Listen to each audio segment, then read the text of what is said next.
Fam, I couldn't get out of church.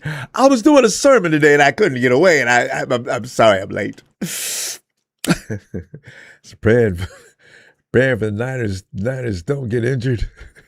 How you doing, fam?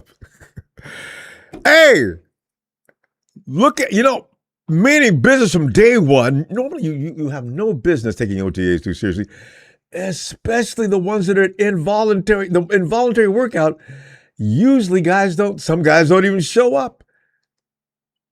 They all did show up though. Yeah, all except for Trent Williams. But you know what? I mean, it's really, Anyway, 49ers OTA's rookie Kaelon Black, already impressive doing voluntary workouts. That draft picked at each and every one of us. And if you say anything else other than third round pick, 49ers select Indiana State running back Kaelon Black. What? And this is the echo of everybody. No, I'm not saying it. I wasn't paying attention when they said Indiana. That's the school that had the talents that won the national championship. Shut up, Ron. And then everybody else. Critics didn't know. Critics are still talking. That is shocking pick in the third round of the 2026 draft. Kaelon Black, no doubt, though.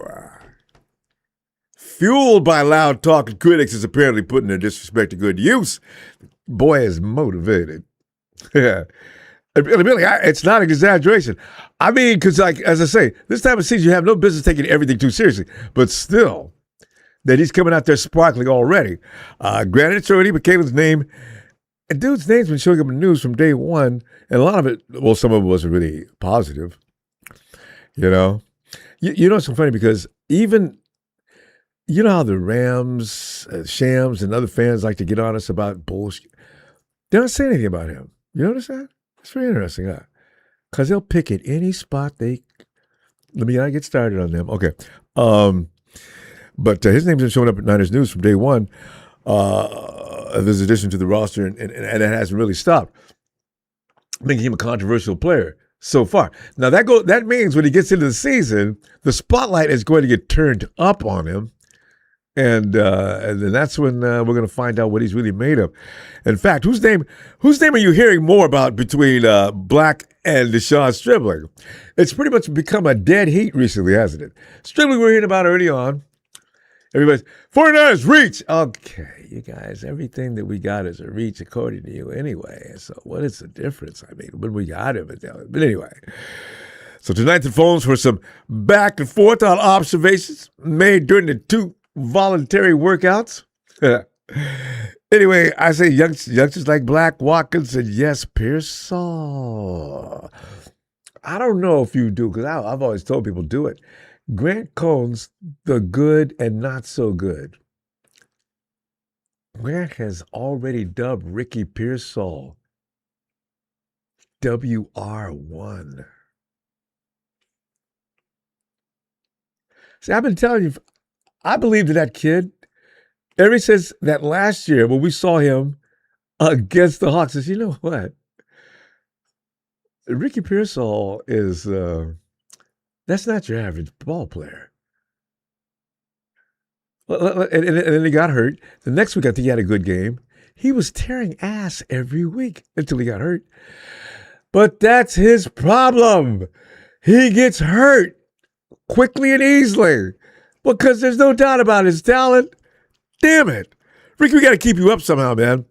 Shannon reported that all Niners players are reported for the optional workout, except for Trent Williams, as I mentioned earlier, who's expected to attend next week. He's 38. That's fine. I mean, what are you going to teach him in camp? The only thing I want you got to worry about with Trent is get him in here. Let's get him in shape. Okay. Mike Evans was absent for a day due to attending family matters. He had to get back to Texas. As has been said, Niners were drawn to that Hoosier running back, Kaelon Black, because of how he could tote that rock. Bam! Plant that foot and go. No dancing around. No, hey, whoa, no. Kaelon says, here I come. Stop me if you can. So he gets to that whole quick, too. Quickness is just such. Running backs have to be born that way. A lot of times they can't train. They can train all day if they want to. They're not going to. Quickness is part of your red versus white muscles. It's just twitch, baby, twitch. But what the critics don't know is that after evaluating him during Senior Bowl practices, what was also noticed was a potential pass catcher. You know how Kyle loves him a pass catcher. And blocking? Blocking. No need to worry about Kaelon Black. This is Frank Gore on steroids. I keep wondering if they're ever going to test him, though. Come on, man. The dude is built like an animal. And I'm not talking about a regular. I'm talking about a tiny silverback. Good Lord, that kid's strong. But during that exhibition, though, Senior Bowl, again, that was Kaelon's talent that got revealed. No, I mean, he wasn't pulling down passes with the Hoosiers. His job was to punish the defenses doing just what he did. Because, you know, Fernando had an all-star lineup of weapons out there. So let Kaelon focus on punishing that defensive line and let his wide receivers and Fernando's cut him up all day downfield. So, you know, you don't have to use Kaelon that way. Let him rest. Let him do his thing as he does it. It was a specialty team, as I can see. And, you know, we're not going to put people in positions. But Kyle Shanahan's offense is an intricate one. That one thing connects to another in a different way than a lot of college coaches are probably going to be thinking. The championship Hoosier offense had Fernando Mendoza. I mean, the dude, they did such a good job. It makes sense. Fernando's number one pick. Poor child went to the Vegas Raiders. We'll see. He could turn him into the next big thing. Move over Patrick Mahomes. But Shanahan does know that we're not going to overhype his receiving skills just yet, because Shanahan knows that developing KB's receiving skills will take time, and the early signs during OTAs have been encouraging. Black has already shown flashes of being more than just a traditional runner anyway, and he can catch out of the backfield. Shanahan's going to say it just the other day. I see a guy that I think can be developed in the pass game. We definitely were excited about him, and the first thing we loved about him was him as a runner, of course. But we've got a lot of guys here who didn't start out great in the passing game. I mean, you know, they had to work at it. You know, he says the skill he's set to do it. They haven't worked at it that much, so that's why. But Matt Maiocco spotlighted our boy during the workout. He said Brock Purdy connected with Black on 2 consecutive plays during Thursday's workout, and he did not drop that rock once. And one of the grabs,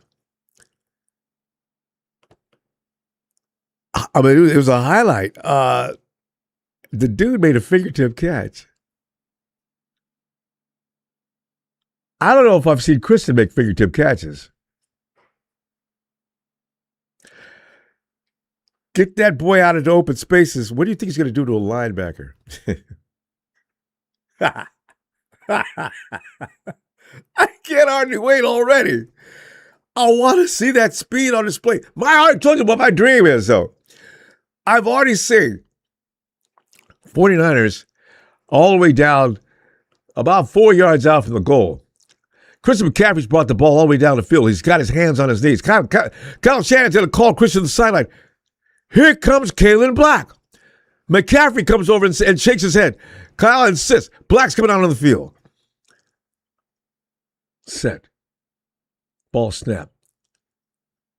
Brock fakes like he's going to pass.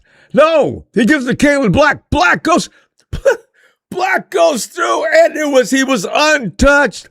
The defensive line didn't even see him coming, and that kid stepped through there within 3 seconds. Touchdown, Niners. Oh, God, yes. I want to see that speed. I want to see it, that power. CMC's going to do all the work. Anyway, in fact, they've already said about CMC this. Lightening his load doesn't mean he's going to get all that many less touches. They mean lightening his load in practice. They clowned us, fam. Kyle, this is BS. You can pace him during the game. He does not have to get 25 and 30 touches a game, Kyle. And I wish somebody that you listen to would tell you that. Good Lord, that's not necessary. And if you're going to...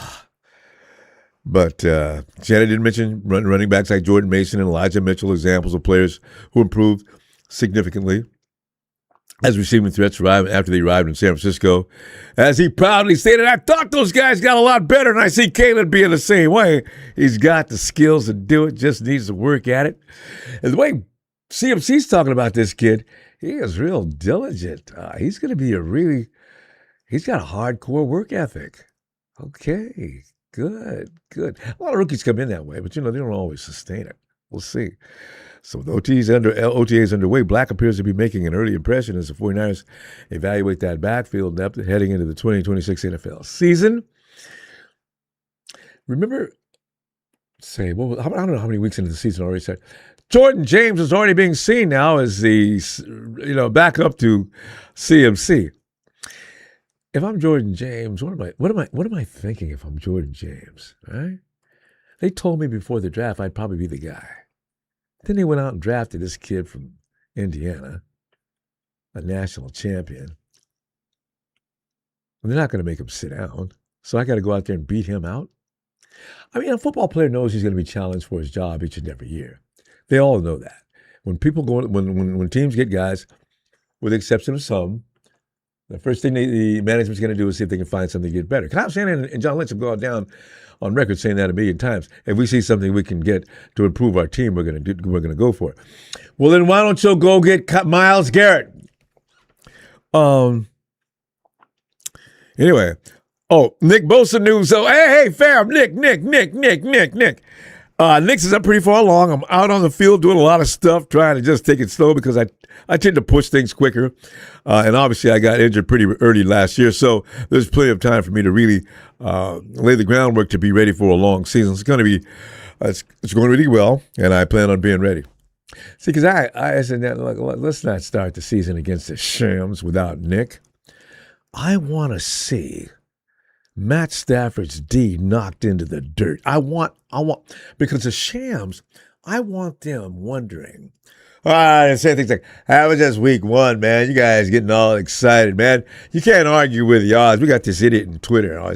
He's always laying out the odds from Vegas. Dude, you always go back to, put $1,000 on it right now, boy. Go ahead. I dare you. The odds are set up. It's like Vegas manipulates people just so they can come. Does it look to you like Vegas is going to go out of business? And by the matter of fact, fam, do you remember last year the Rams were slated to be not only to win the NFC, but to win the Super Bowl? You get an argument from Shams fans. Oh, they'll say, no, that was never the story. Hey, you know what, Rams? I get excited every time I talk about them people.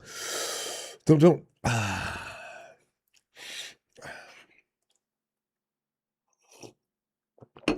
Just don't let them bother you, fam. I'm trying. I'm going to set examples starting. I'm going to stop arguing with them stupid ass. Never, don't argue with them because you just, Oh, by the way, Joey Bosa's out, fam. I'm starting to believe it now. Nick's already told people, no, I don't think Joey, Joey, you can find him on the back nine anytime you want to talk to him. But he didn't really seem to be too interested in football. You know what Joey Bosa's doing, though, and it's being rumored that Joey hates this part of the season now. He's gotten 30, what's 30, 31, something like that. Joey doesn't really want to be bothered with training right now. But that's not like a Bosa, though. So I'm thinking, Bosa's like, they overtrain. CMC, Bosa's, George Kittle to a degree. No, not George. George parties in the offseason. I mean, you see George is at the WWE. He went to an event here, Memorial Day, I forget the name of it, but George parties all offseason. He enjoys his life. He's George Kittle. So, he's being George Kittle. But some of these guys train hard. You'll never hear about CMC attending these kind of things.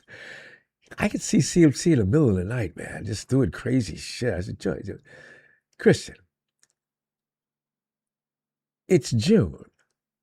Pump the brake a little bit, man. You'll be ready. Pace it, pace it. His father already complains about him doing that.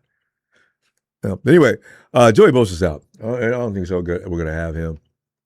But you know what? I'm actually anxious to see some of the guys we did draft and some of the guys we pulled in, UDFAs and such. I want to see what they look like, though. So Joey doesn't show up. Maybe it's a good thing. After individual drills, the 49ers started 7-on-7 work with the offensive and defensive lines, continue to work with other position groups. Fam, Colton McKivitz. You see that interview the other day? My boy McKivitz trains by running the steep slopes. Man, McKivitz, man, that training was, I'm reading this. You ever seen Telegraph Hill? Like, if you're walking through the streets of San Francisco and just checking out some of the things, the beautiful attractions, you walk up to Telegraph Hill, and it's like, most hills, it's a gradual slope. Telegraph Hill, you walk up and you're like this, and they got them. I says, I used to live when I lived in the city. I used to drive up that hill. I used to think to myself, okay, because I'm trying to think of another route around. See, there's long routes around, but you don't want to get caught in San Francisco traffic. So I'm driving up Telegraph. Nob Hill can be a little bit like that, but you're driving up the top of that hill, and you're sitting in your car. You're actually like this. And you got a 4-speed, a clutch or something like that.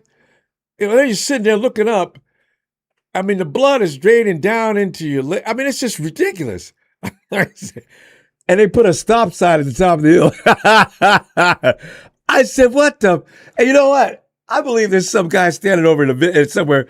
That stop sign's not real. It wasn't put here by the city. Some guy's looking out his binoculars out the window laughing at people as they're trying to stop the car. You can roll back and hit something. It's ridiculous. Anyway, but Colton runs those hills. In fact, dude, he sprints. What's that? Vallejo. Kearney Street in Vallejo. I wish I could see this. Does Colton... He has Instagram? I wonder if he videos this.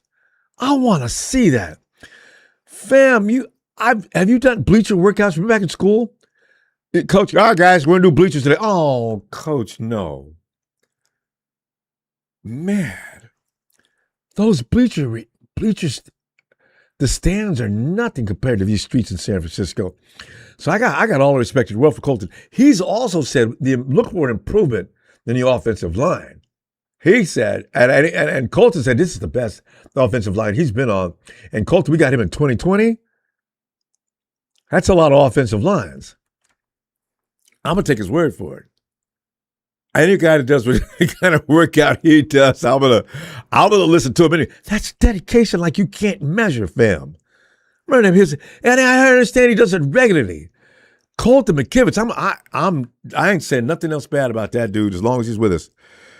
Filbert and Greenwich as well, up to Coit Tower. I can hear the music playing already. Dun dun dun dun dun dun dun. Here's the Colton getting at the top of Coit Tower.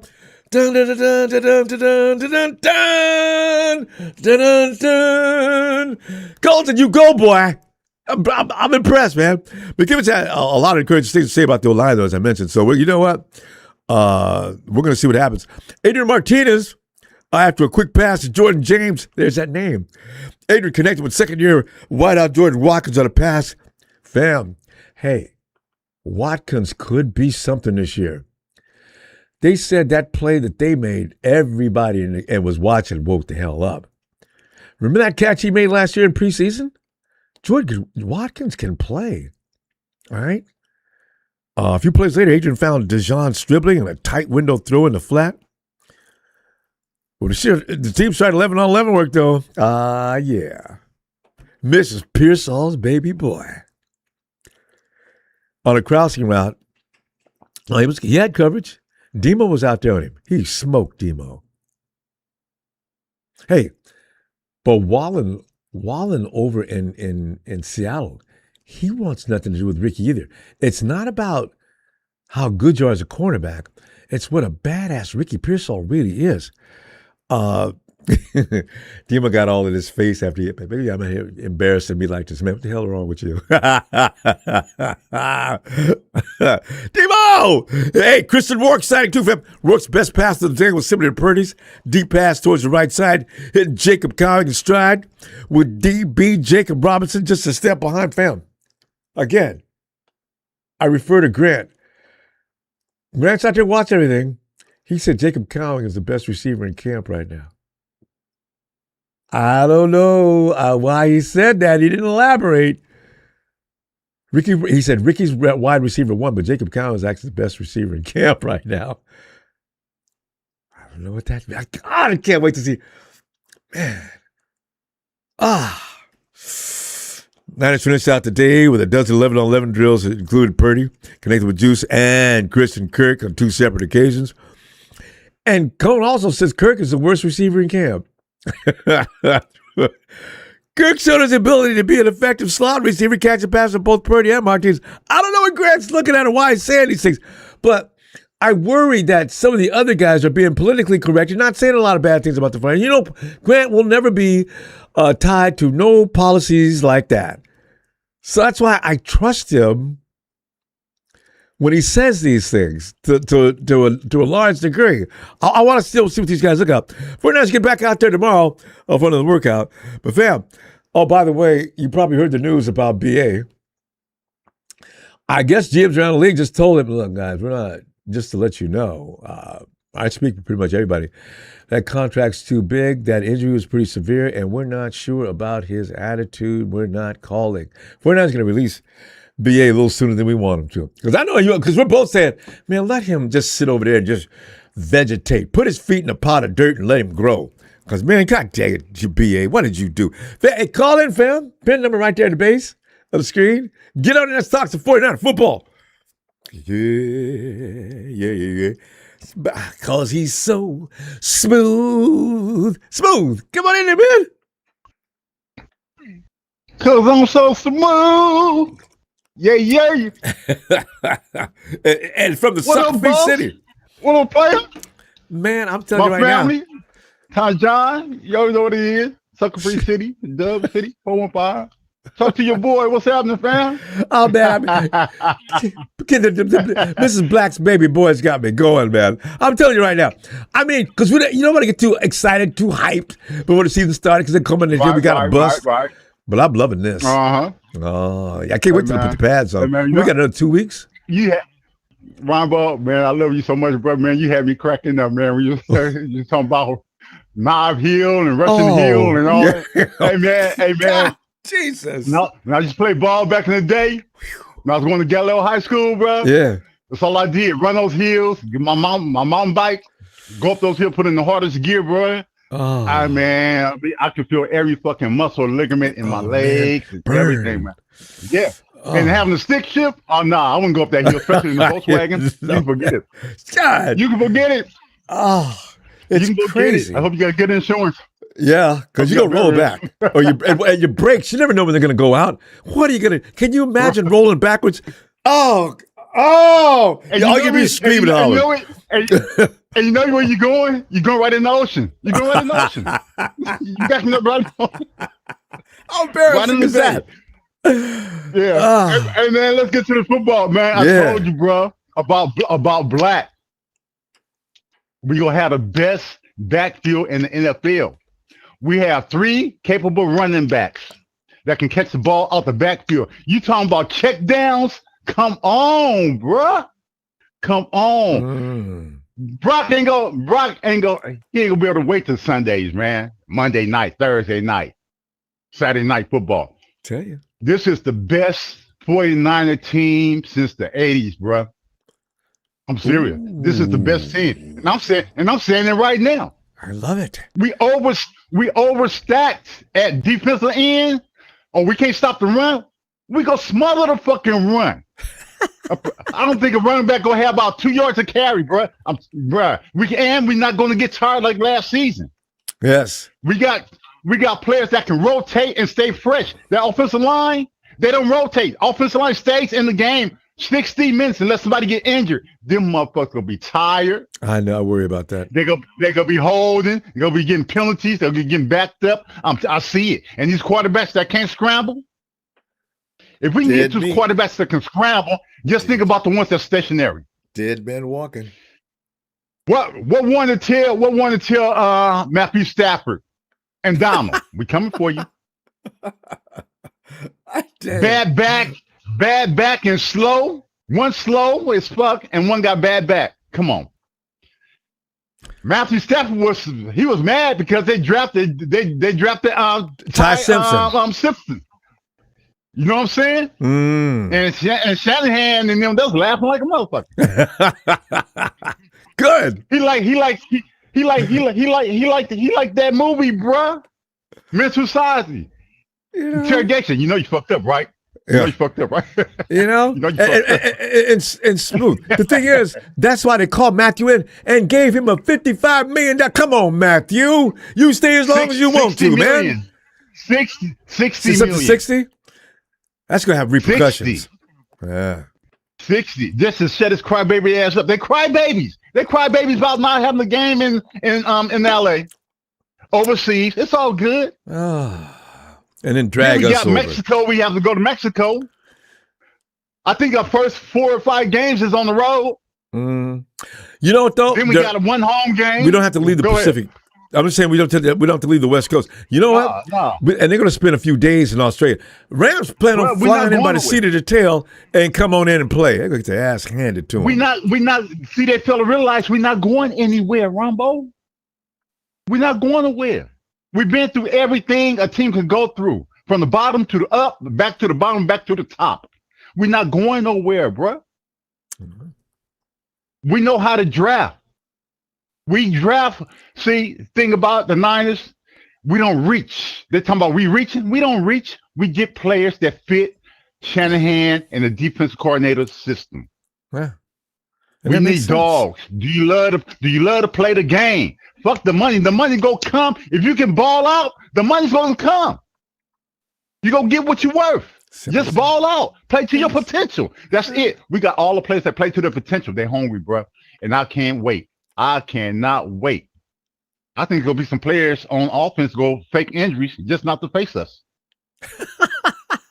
That defense is gonna be chilling. And I'm gonna say this, and I'm going out on the limb, and I'm gonna say this too. Who's the best quarterback in camp? No, who's the best quarterback, period, on the whole team? 49ers? Yeah. You gotta be BP. No. Who you got? Rourke is the best quarterback the Niners have on the team. Hey, and I'm gonna tell you something. I'm gonna tell you something. I'm gonna tell you something. If he wasn't injured and he played that's a real dog. He played the whole season with a torn MCL. I know. Torn. If he stayed healthy, you know that hurts. If he stayed healthy, he'd have been the first overall draft pick in that year, in that draft. And that's why the 49ers got him. Niners know what they have. They know what they have. Now, if Brock go down and they keep work, but I think if anybody gonna be traded, York may be traded because he's going to be cheap. He's on the rookie deal. He's going to be cheap. And I want to see. Fam, we got to go though. This is too much fun. Yeah. I'll hopefully be back in the middle of the week, but it's just rough nowadays. June is going to be rough. But fam, I'll get back here to you as soon as I can. Yeah. We can win the Super Bowl. So I'm not worried about everything that happened all in between. Yeah. No. What happens at the end? It's not how you start, it's how you finish. Bang, bang, you know what it is? Suck Free City, Dub City, 415. I'm out. Here he goes. I'll let you boy in the city. Nice move. All right, Maddie. All right, brother. Take it away. Nice move. All right. You know, hey, Maddie. And you know what? Yo, Ronbo. I'm telling you, Maddie. You know, I'm hearing Osa. Kyle Shanahan said that boy is Kyle already calls him just a stud. So you know what? He looks like one, man. Oh man, that dude is savage. I mean, that's why when we're arguing with people about, oh, your 49ers, you're picked to come in third by them, not pretty much. Oh, dude, you guys think we're coming here with the same team we had last year, injured and all, and you can come in and just manhandle the 49ers like you did last year. Oh, this is going to be pretty. Surprise! Yeah. Matty! Kaelon Black. I think the Rams mascot is Helen Keller, man. They can't see or hear shit. Can't hear a damn thing. Dumbasses. Anyway, Kaelon Black is like, because man, what was your reaction when you heard his name being called in the third round? Like we need a running back, right? Yeah, but then you see him in action, and it's just like, oh shit. Yeah. We've got to learn to trust Shanahan and Lynch a little better, don't we? I actually normally do. On occasion they mess up, but don't all GMs make picks that are questionable and don't work out at times? It's just not. Yeah, That's Trent Baalke's middle name. Hey, Jerry Jenkins. Yeah, dude. So you're telling me? God. Yeah. Oh, bro. Oh, we lived through David those days. Hodge, what up, bro? Yeah, we lived through those days, and we're better for it. When you go through trauma and rough times and experiences, mixed up some good times like we've had with the 49ers, it builds a bond, doesn't it? This is why when you hear about people 100%. jumping teams, it's kind of hard to imagine. You go through all that with a team and you just leave. Bandwagon. Yeah, it's crazy, huh? Hey, did you hear that observation Smooth just made, though, about Rourke? Man, you watch college ball. What do you think about Rourke? I don't. You're not in your conference, so you don't see him often, though, do you? No. I mean, you didn't. I wouldn't see him often. I didn't know. No. I was like, this is not the first time I heard this about Rourke. And Smooth just gave him a grade above Brock Purdy. Now I want to go see this kid's college tapes because I'd heard this from more than one person. And can you imagine playing a whole I've season? I've definitely heard the name before. Yeah. With a torn MCL, that's a tough player. It's crazy. Isn't it? Yeah, I get. Yeah, we'll see. I'm excited. We'll see though. But when they put the pads on, what are we like? About 2 or 3 weeks away from pads? Something like that. Yeah. Yeah.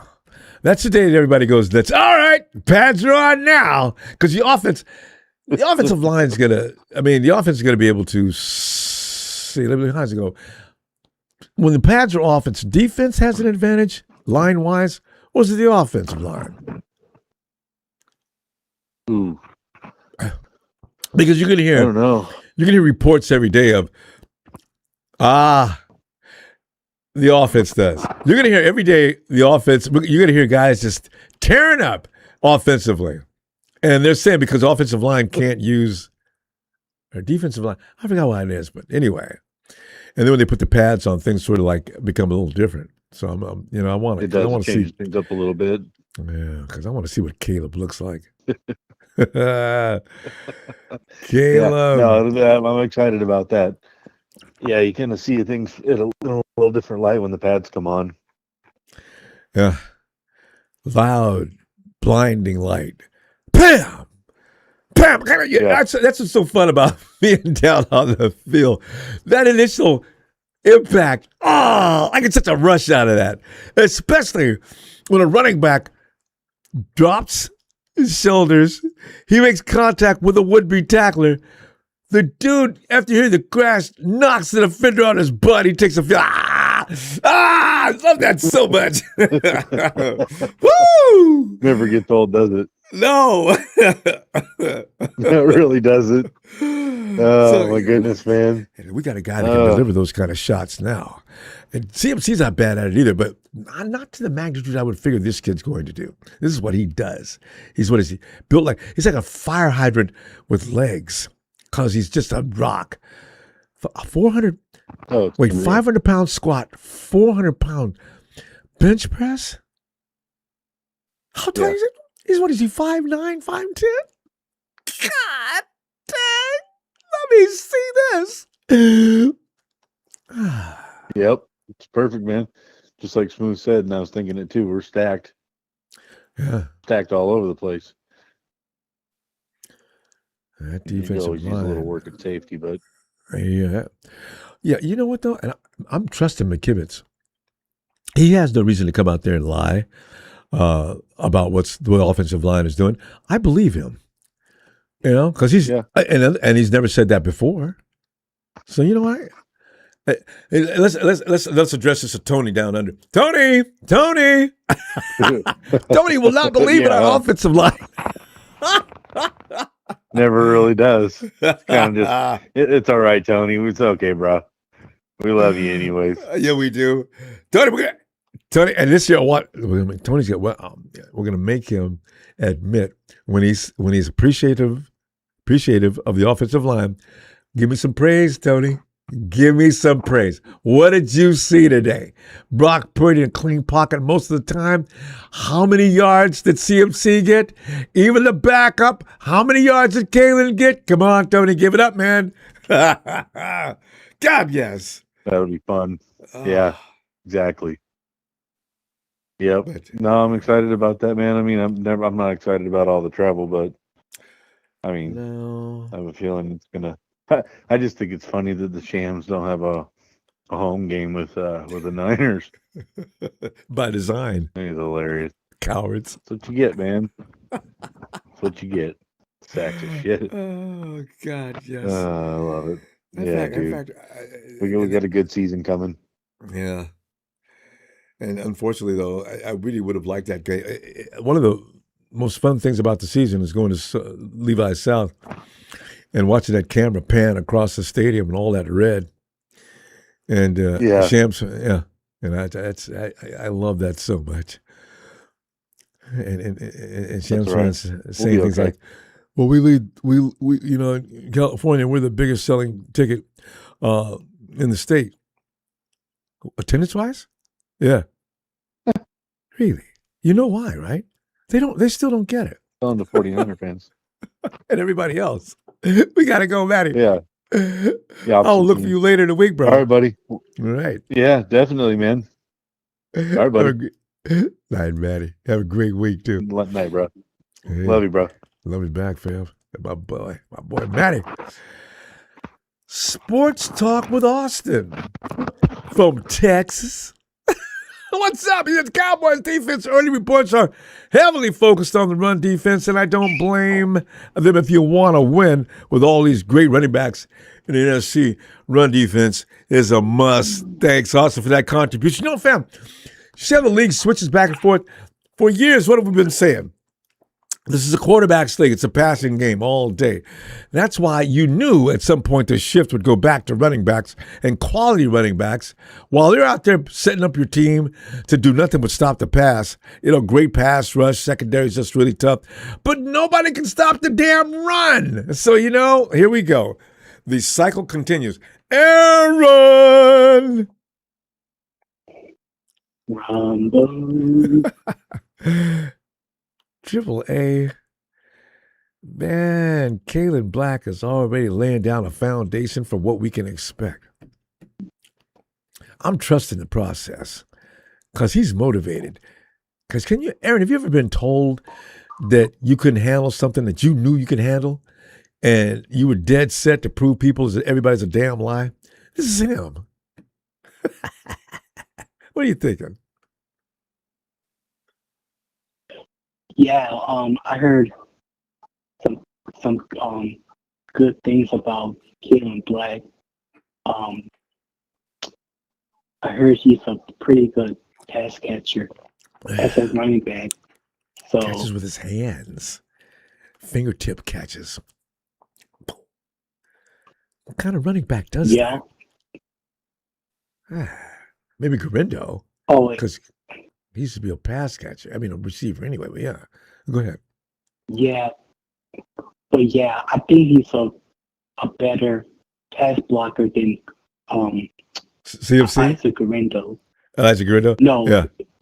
No. I say Black. I think Kaelon Black is better than. Well, he's a better pass blocker than Garindo. Oh yeah.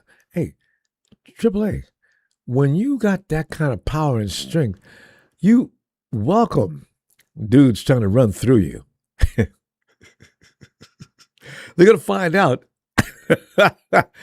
Hey, Brock, get up. I could have told you to try to get past that dude with a maneuver.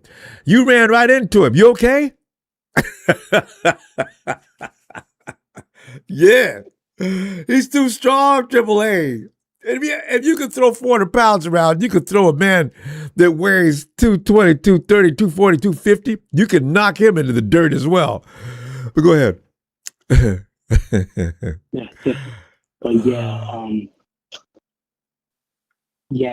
I really think he's probably going to be probably running back 2 behind CMC. Looks like it, probably sooner than later. So yeah, you think Jordan James is probably RB3?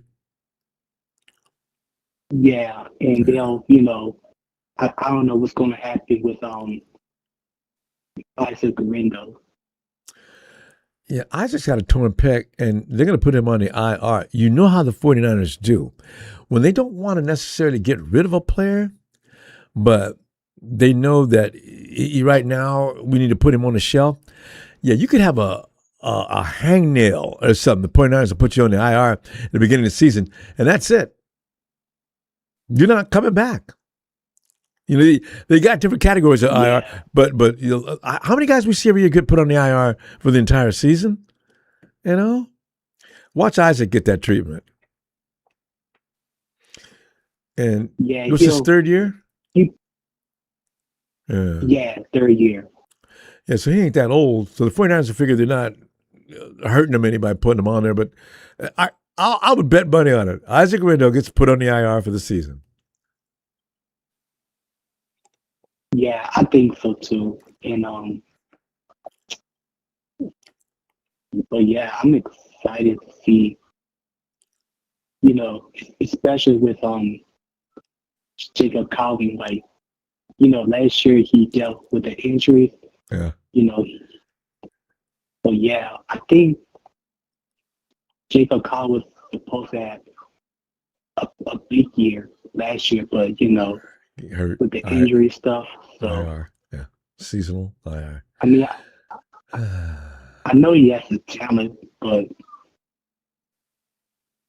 I did heard about Colin having a good OTAs. Yeah.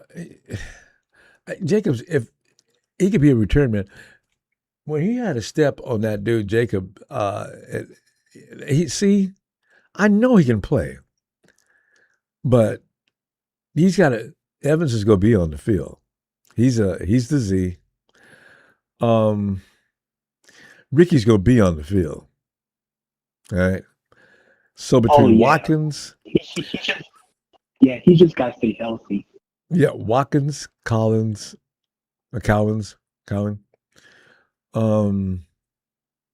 Stribling. There's the mystery question. Where is Stribling going to fit in this year?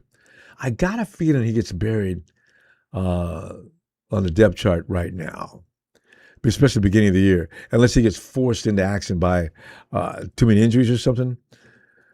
Because look at the people that are in front of him. I don't know that he can beat them out this year. We'll see, but I can't imagine that. Unless he's Mike Evans' backup. You know on the depth chart they'll put you behind this guy. So we'll see. Yeah. Because I want to see him though. Yeah, I know he's big, strong, and fast. Yeah, that's a value. and he likes to block. That's another Kyle's dude. Kyle, see, people think poor friends are reaching. They go get people with specific qualities that fit what they want to do. It's not a reach when you get the right product for what you're doing. Dumbasses. Yeah. Triple A, we gotta go. I'm gonna see you later on in the week, and I'll see you all over Twitter, like we love to do.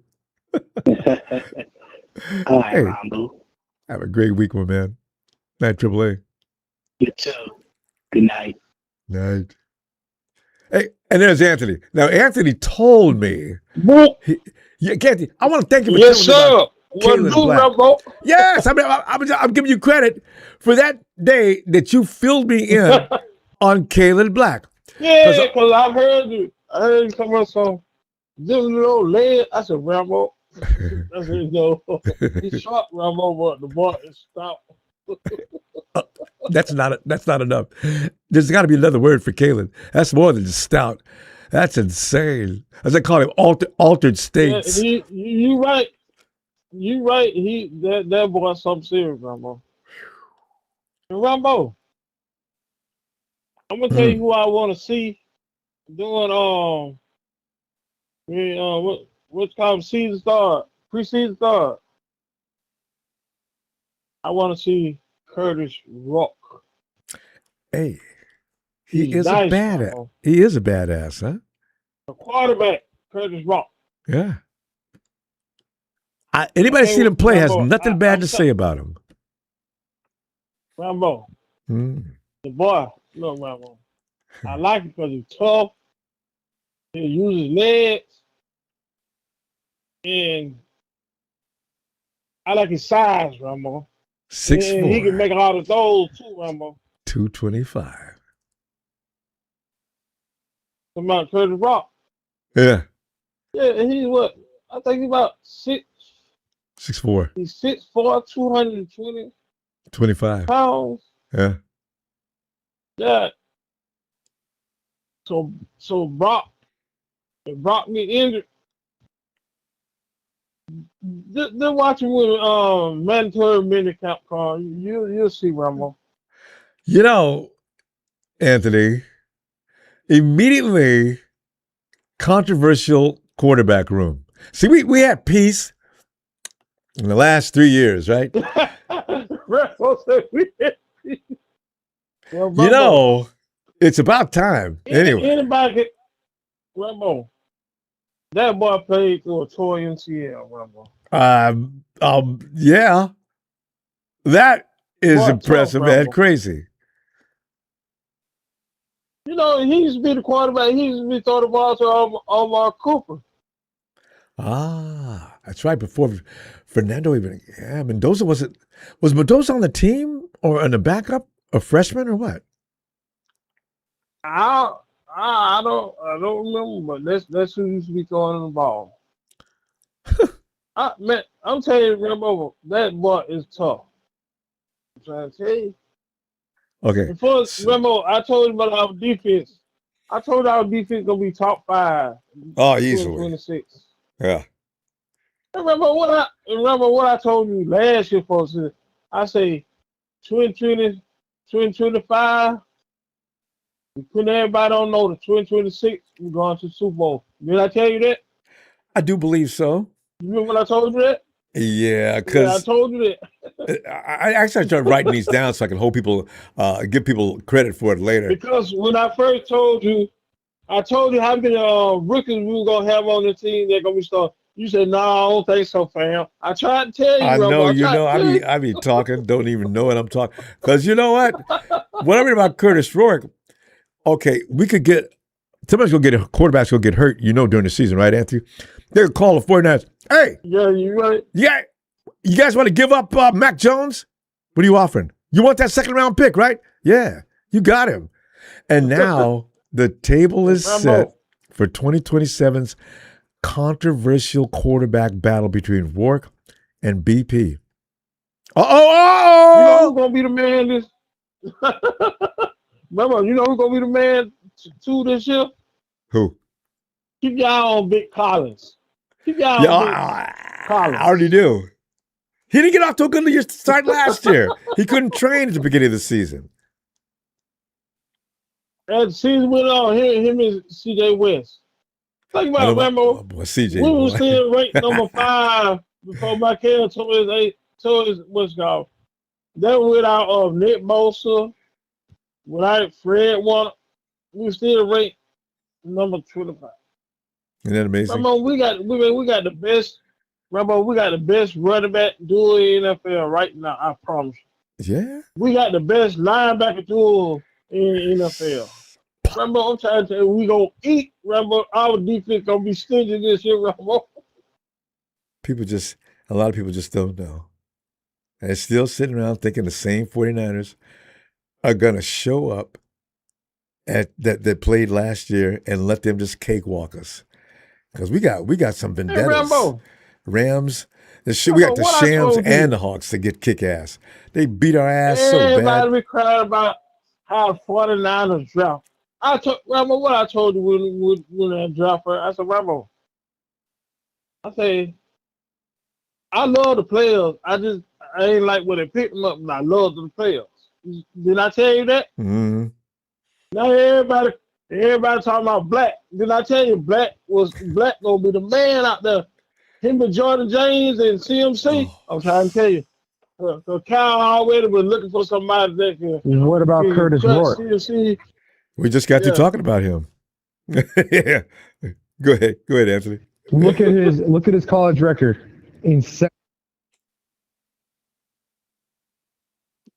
Steve, hold on. Anthony, go ahead. Oh yeah, Curtis. See now, Rambo. Everybody talk about Curtis. I told you, Rambo, that boy is bad, Rambo. I'm trying to tell you.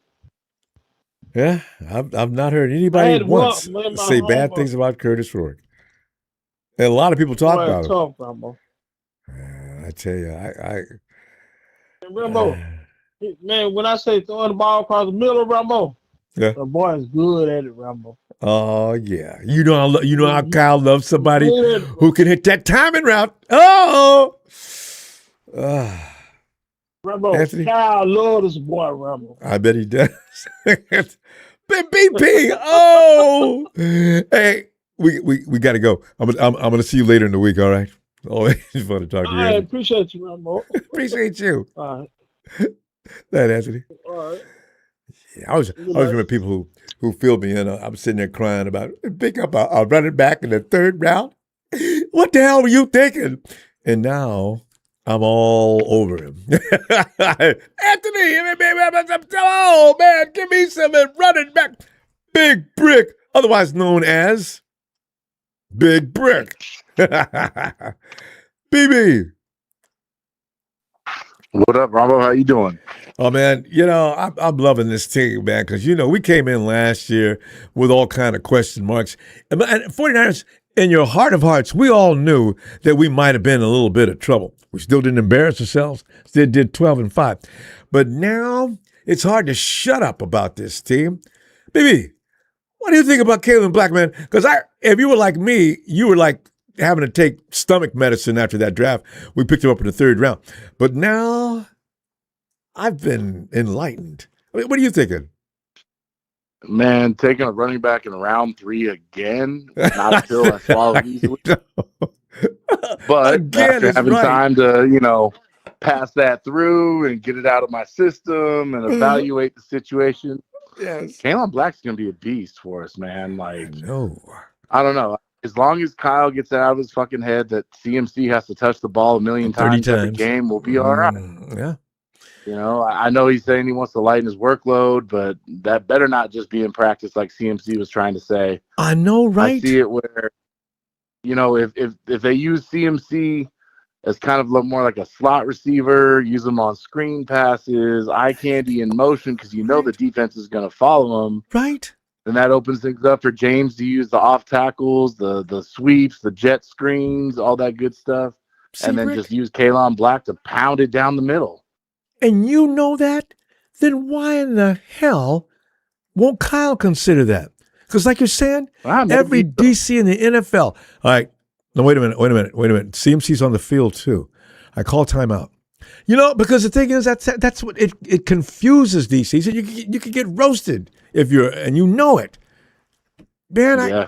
it's such an advantage. I would love to see them run some split back formations where you got Black and James in the backfield, CMC out wide in the slot. They won't know who to look at and who to cover. God, but with the fact that our wide receiver room's so deep this year, like we don't need CMC to carry the load. Like it just doesn't need to happen that way anymore. So hopefully they wake up and they see that. But I was joking last offseason that CMC looked like he had sequoia trees for quads and tree trunks for legs. But man, he works Kaelon hard. Black's got him beat. Kaelon Black has got him beat, man. That guy looks so juiced up and ready to go. Hey, speaking of thighs, Brock Purdy. Purdy's been working out with those guys too. What are those? What's that below his waist? Those are his legs. God. Right. Yeah. No, I'm excited to see what this offense can do, man. We've revitalized the running back room. We've revitalized the wide receiver room. Hopefully, with Kittle, being a question mark and when he's going to come back, that means just the extra wide receivers we got will get us through there. Hopefully, they just put him on the IR for the first 4 games, bring him back for Seattle. I think that's kind of a good plan, but we carry an extra wide receiver in his absence. Don't really need to rely on the receiving tight ends to fill the gaps. And, hopefully, hopefully we got a good little head start going our way. I see us going potentially 0-5 through week 5 with Seattle. Hopefully, everything goes to plan. But the other thing I'm looking forward to is, now that Seattle has played their cards last year, got their Super Bowl, good for them. No one cares. Yep. Hopefully, we get their defense figured out. Because I'm pretty sure we've, with all off season, we've learned their tendencies. We know what they run. We know how they do it. And I don't think they're going to change a whole lot now that they've lost some key players. So didn't they lose I their don't OC? see those games going. I'm sorry. Yeah, they lost their OC. They lost a couple of DBs. They lost some good players, man. Like they're not going to be quite the same. What concerns me is the offense is going to change. Hopefully, it'll ruin things as bad as Jalen Hurts is always crying about the offense changing every year. Maybe this will mess with Sam as well. Wow. Sam wasn't really relevant to their Super Bowl victory, so I don't think it'll matter too much. Well, I tell you, I could have put anybody in that QB spot, and they still would have won the damn Super Bowl because of defense. You know what? See, this is what they say about Kyle all the time too. But because I hate it, they get into arguments with other fans. Give me a break, man. You know what? I could come in and play quarterback for the 49ers. What? It's all Kyle Shannon. And he's surrounded by the goddamn Avengers. You guys are running huffing and puffing, man. That's not a big deal. Hey, yo, whoa. And that's when the argument gets it gets crazy then. Because Darnold showed up. He had some good games, but man, he did not come through in the clutch when it matters. It was the defense that won the games for him, not Darnold. Threw some INTs. JSN was the only target they had. Cooper Kupp was kind of irrelevant except for a couple of key catches here and there, but it was the defense that won the Super Bowl, not the offense. And that they weren't even close. Plus they lost K9, their best running back. They're done. That's right. What's that big running back? Shem. He's named after Charbonnet's still there, but Charbonnet. K9 that they lost. Yeah. Also, when you look at that wide receiver that they just paid a fortune to, that dude, he got paid right. He was making these incredible catches at exactly the wrong time for the opposition. As damn it. We had this. I see Raheem Morris having some tricks up his sleeve for the DB room to shut him down. Yeah. One of the things I'm hoping they do. Yeah, I'm hoping they give Ephesians Price Sox a chance at free safety this offseason during the training camp and everything, because I think that dude is built for free safety. He just doesn't know it yet. With him being so handsy off the line of scrimmage, with him, getting flagged all the time in college for that, that would kill 2 birds with 1 stone, right? They get someone that knows how to play DB, but it's deep, not having to be so handsy with the receivers off the line, just kind of playing center field for us. I think he could be a good fit. He reminds me a lot of Merton Hanks, just with a shorter neck. Man, because they were thinking about putting Upton Stout in that spot. I've heard talk about it. I don't know if it's real. I just heard rumors about Upton Stout possibly moving to safety. And Renardo Green was handsy when he first came in as well. Yeah. I don't know. Jair Brown, yeah, he's kind of him and Mustafa are the two leading safeties right now, and I'll give it to Mustafa every day. I like him. But man. I don't know, Mustafa. man. We need a ball hawk free safety that's got the size, the length, the speed. That's what we're really missing on defense. Right? That was Jair. That's when we got him out of Penn State. That's what he was famous for. We'll see. I understand he's busting ass this year, so I guess we got to see. Raheem probably likes him. I don't know. We'll see how it goes. Fine. But I would expect Renardo Green to have a better season with, Raheem Morris running more man coverage than zone. Typically, that's where Renardo Green kind of shines, is in man coverage. He's been playing zone his whole career, so hopefully he'll have a resurgence this year. Looking forward to the other guy no one's talking about yet is Nick Martin. I think Nick Martin's going to be the big X factor for our second, or for our linebacking core at least. I hear you. Bookmark. Let's come back to that next time. But Nick Martin needs some conversation. Sounds like a plan. All right, fam. Absolutely. Big Brick. You'll see him on the chat. Yeah. Salute, faithful fam. Love y'all. Hey, Brick. We love me some Brick, too. All right, fam. Hey, Eric.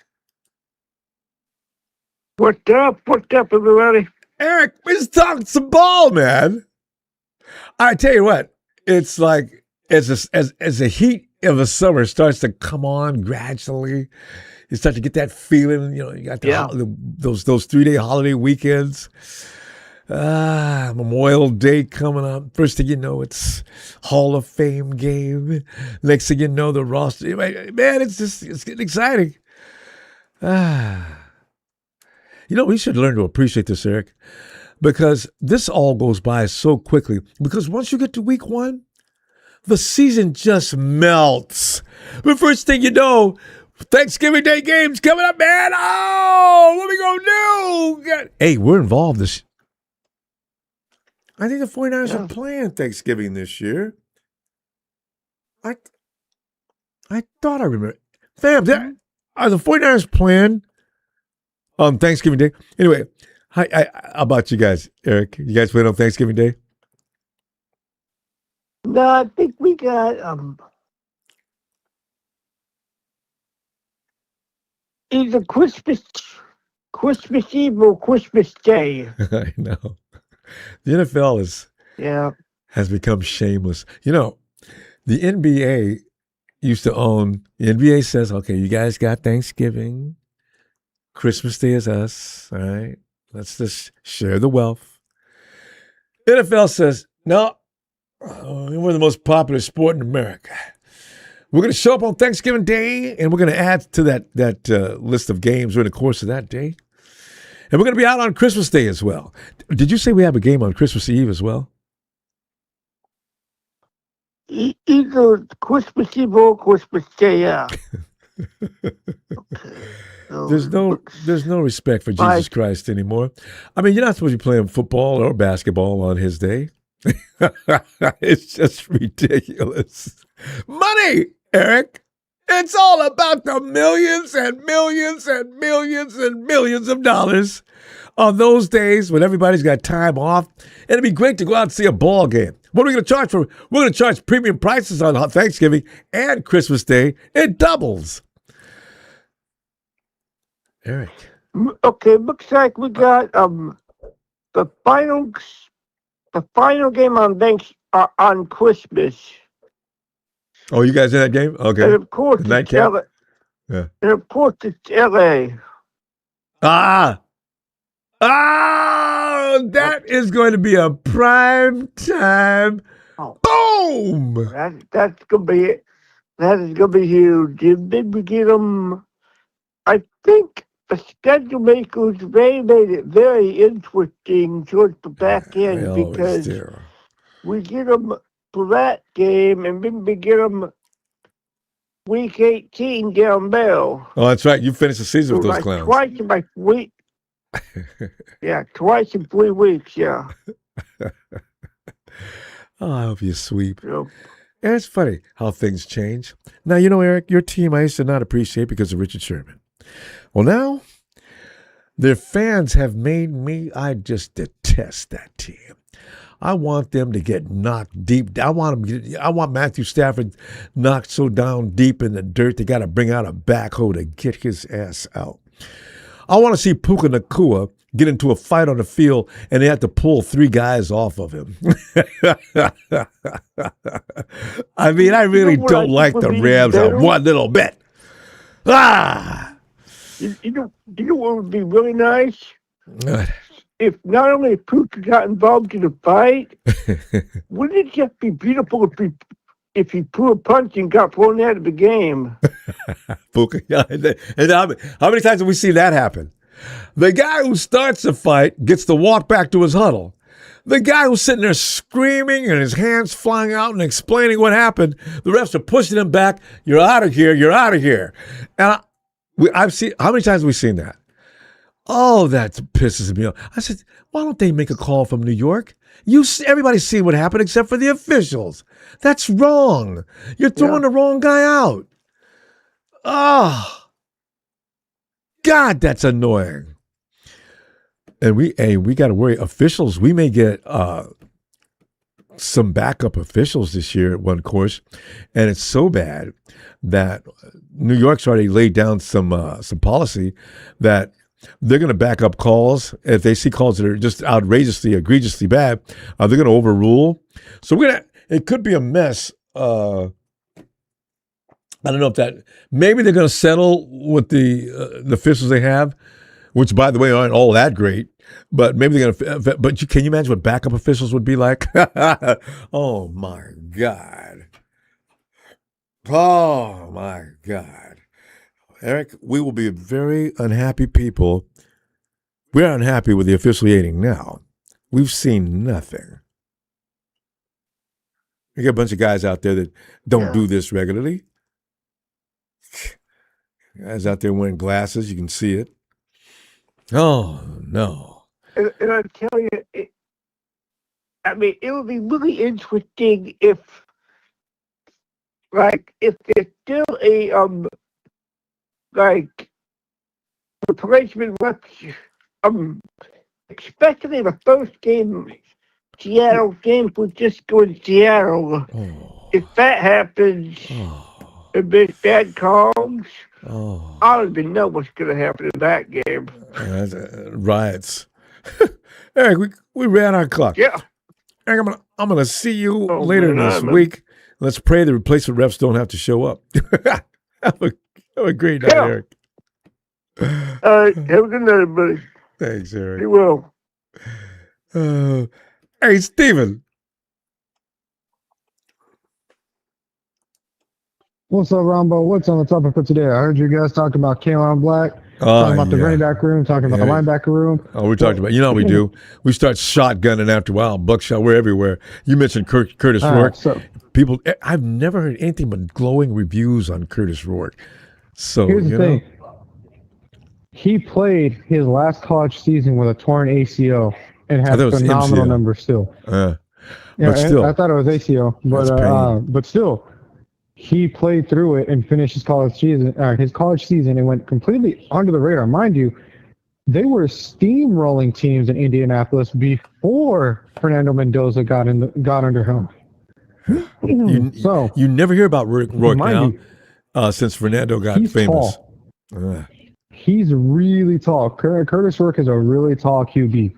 And so to be under center, to play for the Niners and be under the likes of Brock Purdy and Mac 10, who are both, and I'll go ahead and say it, future Hall of Fame quarterbacks in their own right, because, and I mentioned Mac Jones in Hall of Fame because he made it to the Pro Bowl with the Patriots when the Patriots weren't doing jack shit.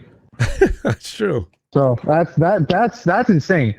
To be in the Pro Bowl with a team that can't do a goddamn thing, but still throw enough yards and create enough plays to be put in the Pro Bowl is something that, to really take in, especially coming into a high octane offense on your first year taking over because the star QB was hurt and produce wins with virtually nobody all over again. That was Cam Newton, huh?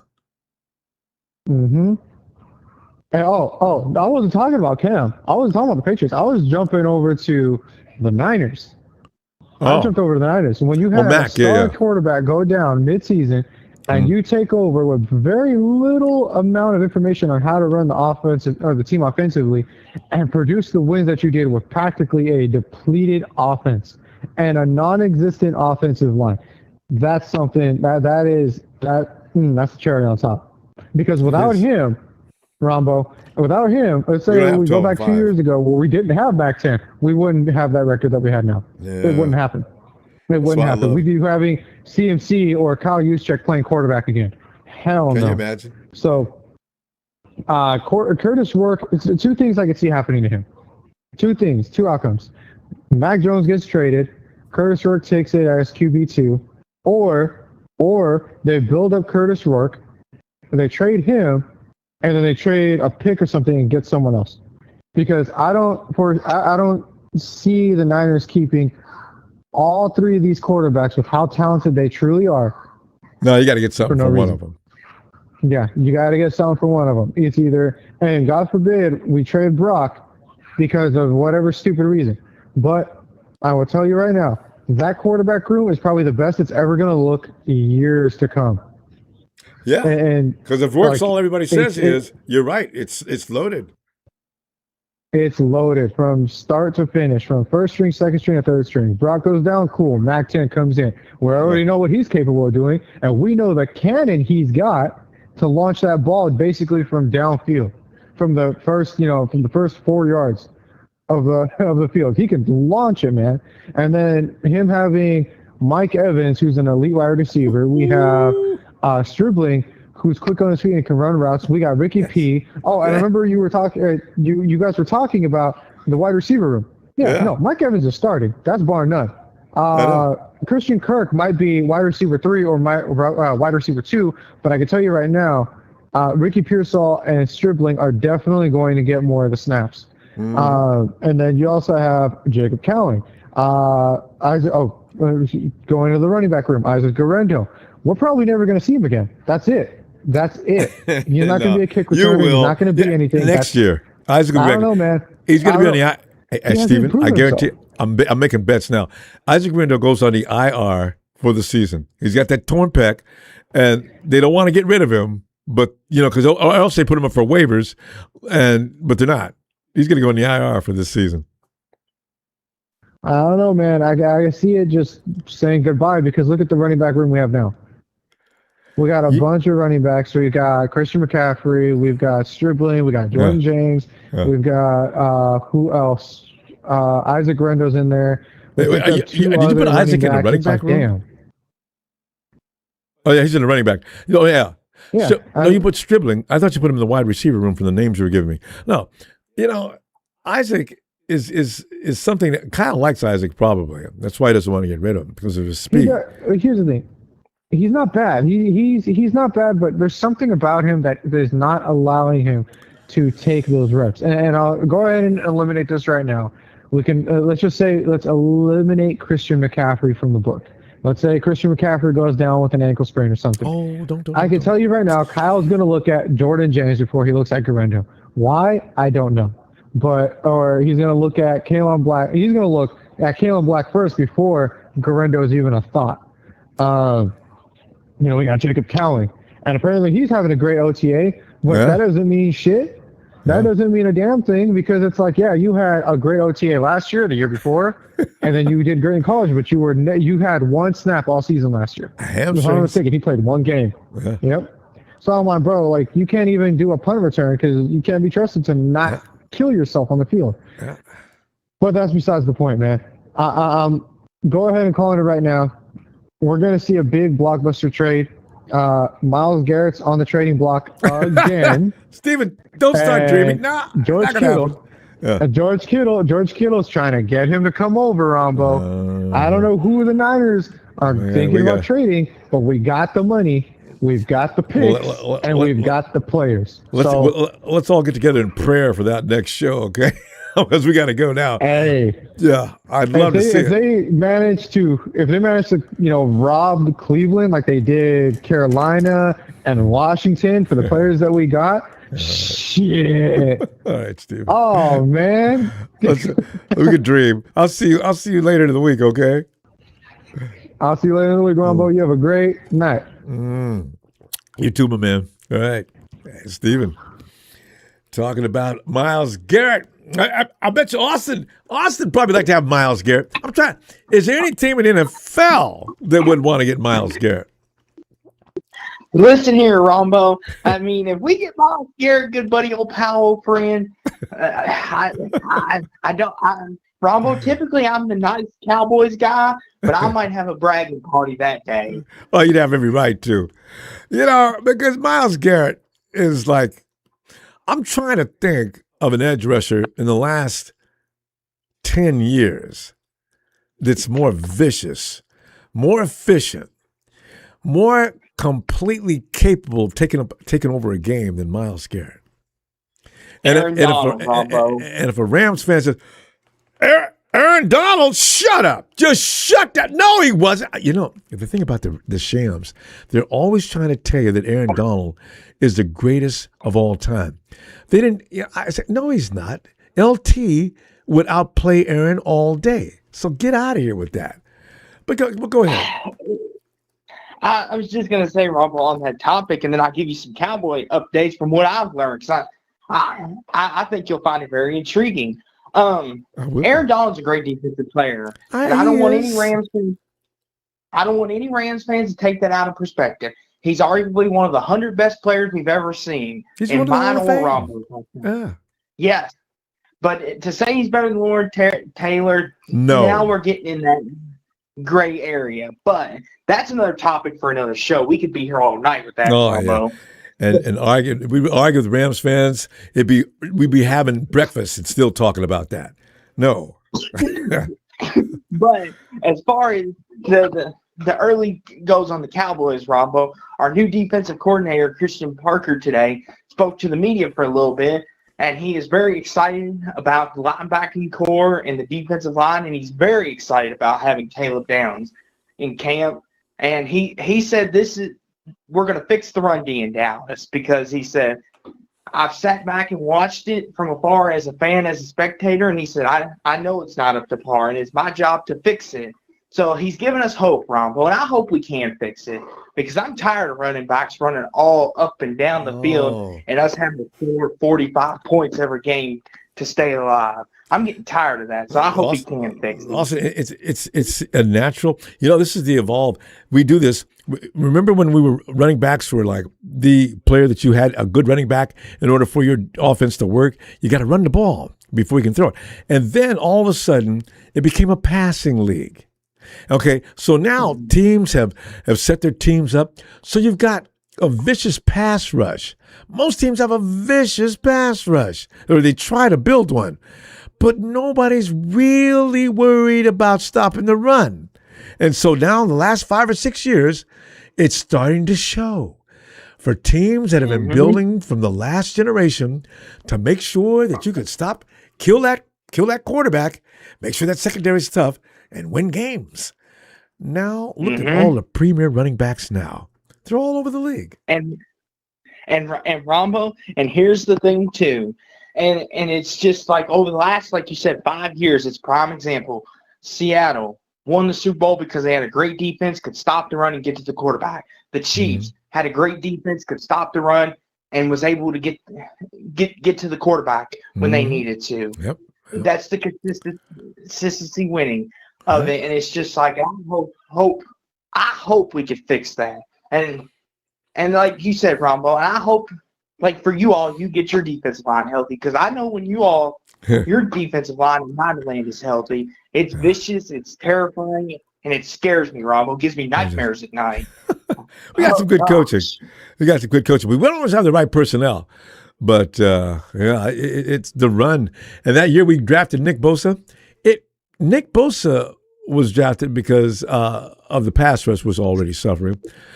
But a couple of years before that, we couldn't stop the run at all. So they went and got Solomon Thomas. Made everybody in the world didn't even know football. Solomon Thomas, why? So we got Solomon Thomas, and the run stopped actually a little bit the next year. 2019, 2018. Yeah, 2019, we drafted Bosa, And that's when the fireworks got underway. We went to the Super Bowl. But these things have to come together. All of a sudden, it's like you connect the dots for your offense and your defense, and you go to the Super Bowl. But they all got to be connected, or you're not going to make it. Mm-hmm. Yeah. Yep. You got to have it all in place. It's like a good bowl of soup, Rumble, in the wintertime. You got to get your meat, your potatoes, your carrots, your roast beef in there. You got to have it all. It's all about that stock. Whether it be chicken stock or beef stock, it's got to be one or the other. Yes. Make sure you get the right amount of onions to add sweetness. Who's an onion? Yes. Yeah. And that's how you make it. Either that or you get yourself a Patrick Mahomes and screw the rest, which we can't get that lucky. Neither one of us. But with that being said, Rombo. Patrick Mahomes is in trouble now, though. You know, he's going to come back from that injury. They're going to try to rush him back a little early. Didn't Patrick sustain that injury at the end of last season? So what are they? Week 17. So what are they talking about bringing him in to week 1? So I think they're going to start with Justin. What's Justin's last name? Fields. Yeah, Justin Fields is going to have to start for him. And how many teams has Justin Fields been on already? I mean, we know him good well, Ronbo. We played him against the Bears, and you all played him, and he beat us, both of us, and he beat you all in the rain, which was unfortunate of him. Justin. He's okay. Honestly, you're right. Justin Fields has been a victim of too many different coaches, and a couple of them were just really bad. So he may be in a right program now. Justin Fields could be amazing. We'll see. We'll see, awesome. Rombo. But as always, thank you, Rombo, for the platform. I know the Cowboys got to get out of town, so let me give you with my exit. Go Cowboys! Yeehaw! Go Cowboys! Austin, have a great night. Thanks for that earlier contribution too. Oh God! Fuck them Cowboys! I'm gonna say no. I gotta get Lorenzo to calm down. Austin was such a nice boy, nice guy, and Lorenzo comes in, blowing the speakers out. Lorenzo! Yeah, get that bad taste out of my mouth there, Ronbo. You know what? And Lorenzo, it's gonna be an interesting season. A lot of teams that look like ass last year have made some adjustments. I can't wait to see the Cowboys. They're gonna be one. You're gonna look. Let's see who else looked like butt cheeks last year. Did really badly. Cowboys are going to suck this year again, Ronbo. They're the Cowboys. They're like the fucking. They're like the Jets of the fucking NFC, right? Nobody said, man. The Bengals might look good this year. Yeah, Bengals. Yeah, they've had their moments. They've done some things that all they had to do was improve their defense. Burrows and all that offense can score points for you all day. They couldn't stop anybody. Scores like 57-56. That makes no sense. So I don't give a damn what other teams do, Ronbo. Damn right. Talk about Kaelon Black. Running back. We don't care what the other team. We're going to dominate. Like this last year, last year's draft. That's why I told you guys about last year's draft. Remember? So we're going to, man. I said, man, these guys are athletes. Too bad a couple got hurt, but man, just think those guys are second year now, Ronbo, and add these guys and the vets that we have. Shit, we're fucking badass. I'm loving it. And a lot of people still don't believe it. I'm still wanting to see that Jaden Duggar. Everybody's talking about that dude. I'm telling you. I really fast as 4'6", you know. But that wingspan, goddamn, 7'2" wingspan, like a condor. I really would say put him out. Just put him in the middle. Yeah, just put him there in the middle, linebacker, and let him snatch that quarterback without even, you know. It's all about killing that QB. Hey, yeah, you heard about Matthew Stafford and snatch him up. Oh yeah. What's that? You heard about Matthew Stafford? Yeah. Matthew says, I'm concerned. My concerns about going to Australia, getting older now. I've got to make some adjustments.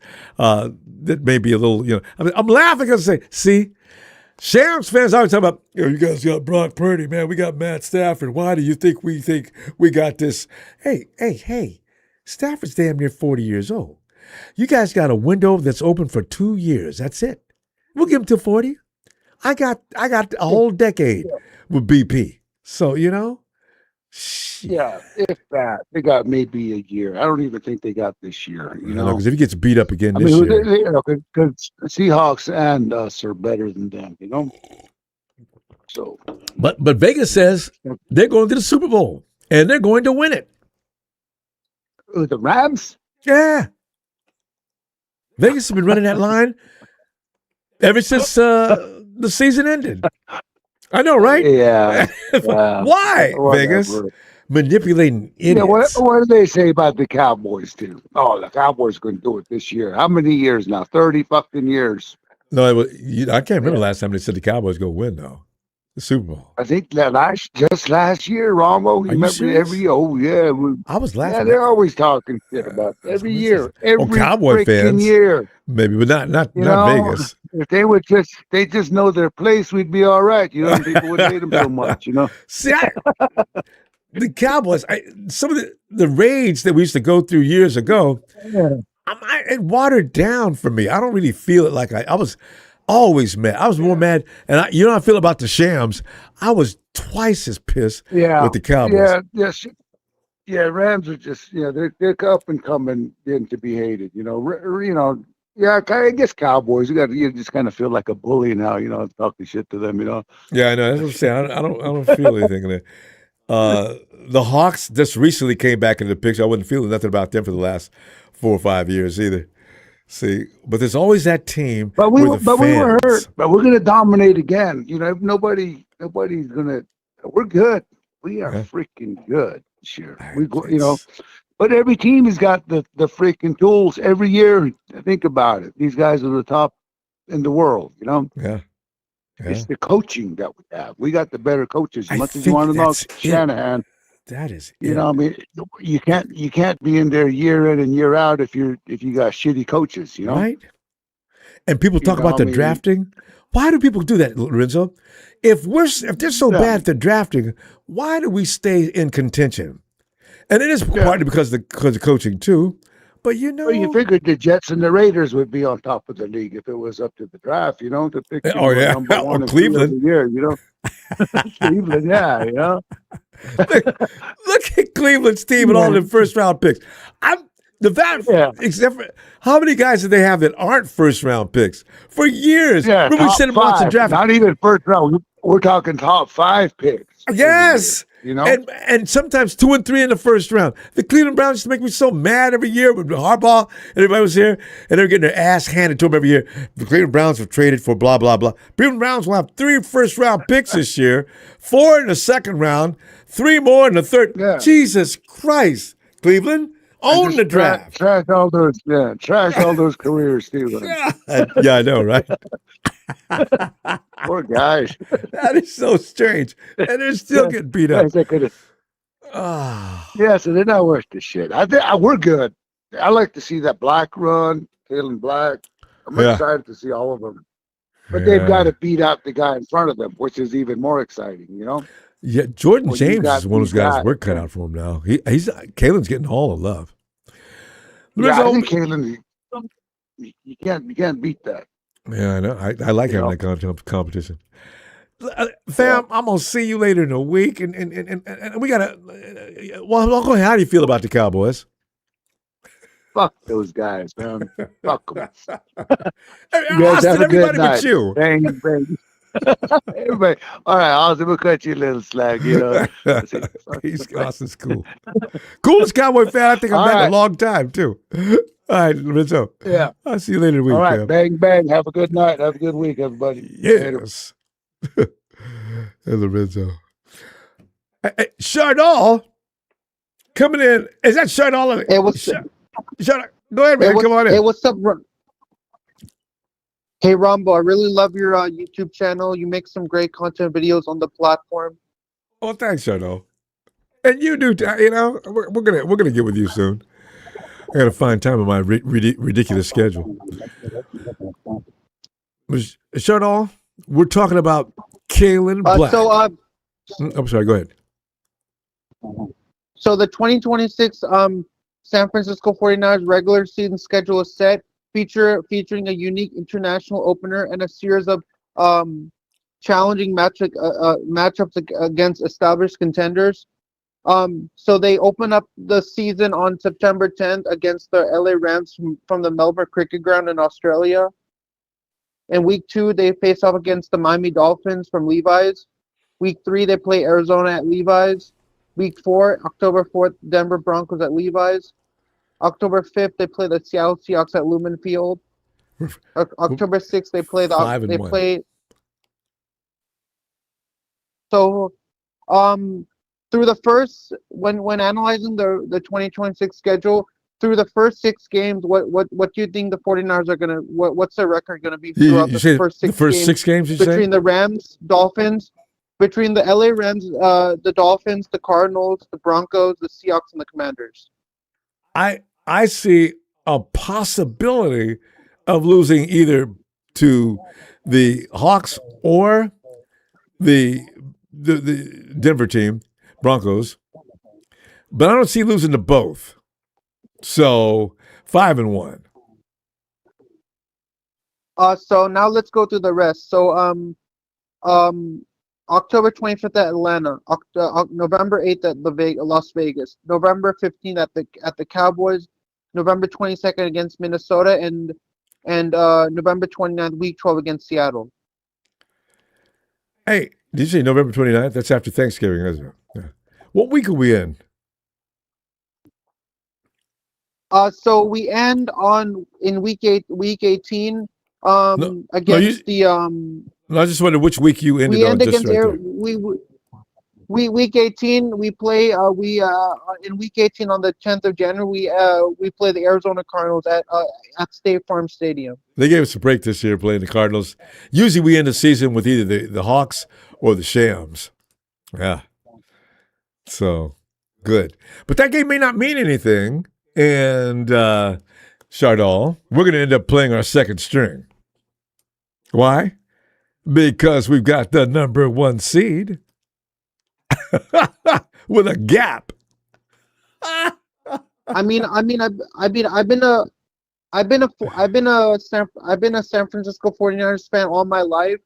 I really like the Kaelon Black signing. That was a blockbuster move that the 49ers made. I mean, he is definitely going to add a lot of depth to our team.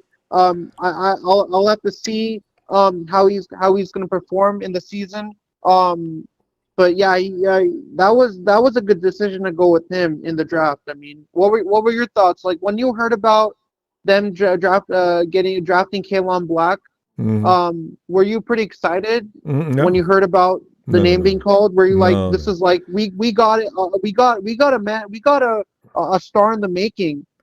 Yeah, but for this organization. Not that night. I was livid, because I'm thinking we need a safety. Can we get another this? Can we get, in round 3, no, I didn't need a running back. But then I found out who he was. I said, uh-oh. Okay.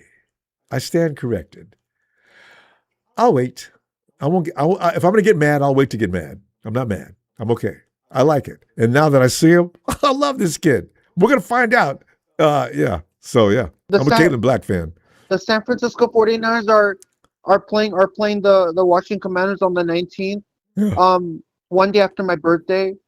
Right. Pretty excited about that. You should be. And they're playing at Levi's Stadium. Ooh. You going to go to the game? I'm going to go to the game. I'm hoping I want to see Debo on the 49ers. Hey, Debo's not playing with I see what you're saying. You want to see Debo come back to the 49ers. Because Debo's not with I wanted to see Debo. I want to see Debo Samuel come back to the 49ers. Well, I mean, you got to get rid of somebody. You got to be when you do this, you got to get rid of somebody else. I mean, who would you like to see leave? Or do you care if he leaves? I don't want him to leave. No, I mean, we got a 53-man roster. You can't keep everybody. If you bring Debo, then somebody else important might have to go. Do you want to do that? Which players would have to leave if Debo would want to come to the 49ers? Well, that's just it. I don't know. we'd have to wait to see at that time who is it that we have. And especially if they're going to put him in the wide receiver room. Yeah, Shardall, we've got so many wide receivers right now. I don't know where Debo would fit in. When I'm looking at the schedule, the Philadelphia Eagles don't play the 49ers in Philly. Good, because it seems like every time we play them, we're on our way to those rude, ridiculous, violent fans. God, I never want to go to Lincoln Financial Field for a 49ers Eagles game. Oh. I don't want to, because you know all those fans that once you walk into the stadium, it stands out in everybody's mind. They're yelling offensive things at you and making you feel that you should not belong there. Right? They form a gauntlet. That's why I never want to go towards there. the stadium. So I never want to go there. Never want to go there. I'm scared to go there to their stadium. What are they going to say to me when I come in? Shut up. We got to go. I'm going to tell you what. Hey, don't worry about going there. You'll be okay. I'm going to see you later on in the week if you got time. Okay? I'll see you later in the week, but I'll definitely hook you up. I really want you to come on my channel. Okay. You know, we can maybe collab and do something together. I mean, if you're interested, let me know. Let me know. I will, Charles, because I know where to find you now. If you want to make something happen. All right. Let me. If I got to squeeze something around my schedule. All right, Shardall, appreciate you. There he is. Hey, it was great coming on the show, man. I have huge love and support for you. Immense support. You're one of the greatest people I ever know covering the 49ers. You do a phenomenal job. I'll see you next time. Let's go 49ers. Hashtag bang bang Niner gang, or Niner gang or don't bang. See you later, Ronbo. Night, Shardall. See you later. Sure. See you later. But Austin says, it's all love, Ronbo Cowboys. 49ers, it's real as it gets. We respect each other, and I have come to expect it. We are both chasing number 6, and we do have that in common with the boys. All right. Thanks, Austin. Ian Sharp says, hope they beat the Vikings and Chiefs for a change. You know, we talk Vikings and Chiefs. I mean, we gotta, especially the Chiefs. The Vikings are something that we've, But anyway, it's popping. I've seen that already on Twitter. Hey, he got caught playing. That's Matt Stafford. He got caught playing pickleball there because he likes to play pickleball. You know what I mean? That went up, and even the Shams had to pause because you know what they've been doing. They've been just throwing garbage at Twitter. I mean, you can see stains all over your monitor where that smut has been. I'm so tired of them. Oh my God! Hey, everybody, you got to come to to Twitter. Check out Rombo's channel there. It's awesome. We talk a lot of smack. We use those rams to wipe our butts with. So come through, guys. Represent. This is why the season needs to start, because having nothing to do, I spend a lot of time just kicking their friggin' butts. I said, you know what, you guys, you didn't win, okay? That's number one. And you were supposed to win the Super Bowl last year. And what did you do? You come giving us grief. Well, the Hawks got the Super Bowl in your house. They went through you to get it. They're not taking any responsibility for what happened. It makes no sense whatsoever. Damn. And you know what? Their team was stacked, and we were playing with second-year players and rookies, and we only lost one game less than you guys did last season. Only because we didn't play that one more playoff game. It was 12-5. Exactly. The records were the same in the regular season. And they're talking It's embarrassing. Trash. It's embarrassing. Oh, man. We have to forgive them. They're a team that's been struggling all their fandom life in the shadow of the 49ers. Remember how many games had 17 in a row at one time? And that's when that famous saying came out, same old sorry ass Rams. Oh man, those were fun days, man. They were fun days. Hey, you know what? Every little brother gets to grow up and do something. So they grew up a little bit, you know. Yeah. Give them credit. They had to. They got a 70-year-old man as a quarterback. Yeah. So, God. Oh, by the way, congratulations to Kelly Stafford. She got a new love. Ty Simpson got rid of the old one. So, hey, good job, Kelly. Good job. Are you telling me that Jimmy G is out? Yep, he's retired. That's right. Oh, yeah, no. He's retired. Yeah. Matthew. I know that's what Kelly Stafford said. Oh, no. Why, Lord? I have to deal with this Viagra guy now, you know. Kaelon Black, and I love what Chardol asked. What was your feeling? It's like, where were you when the 49ers selected Kaelon Black in the 3rd round? Bob, have I asked you about that yet? Did you respond to Kaelon Black? No, not yet. And I'm going to tell you, when I see the draft, I have no feelings towards it. I'm not excited and I'm not down on it because anything can happen throughout the off season and through training camp and preseason and throughout the season. You really never get to know how these players develop until they actually get out there for a year or two. And look at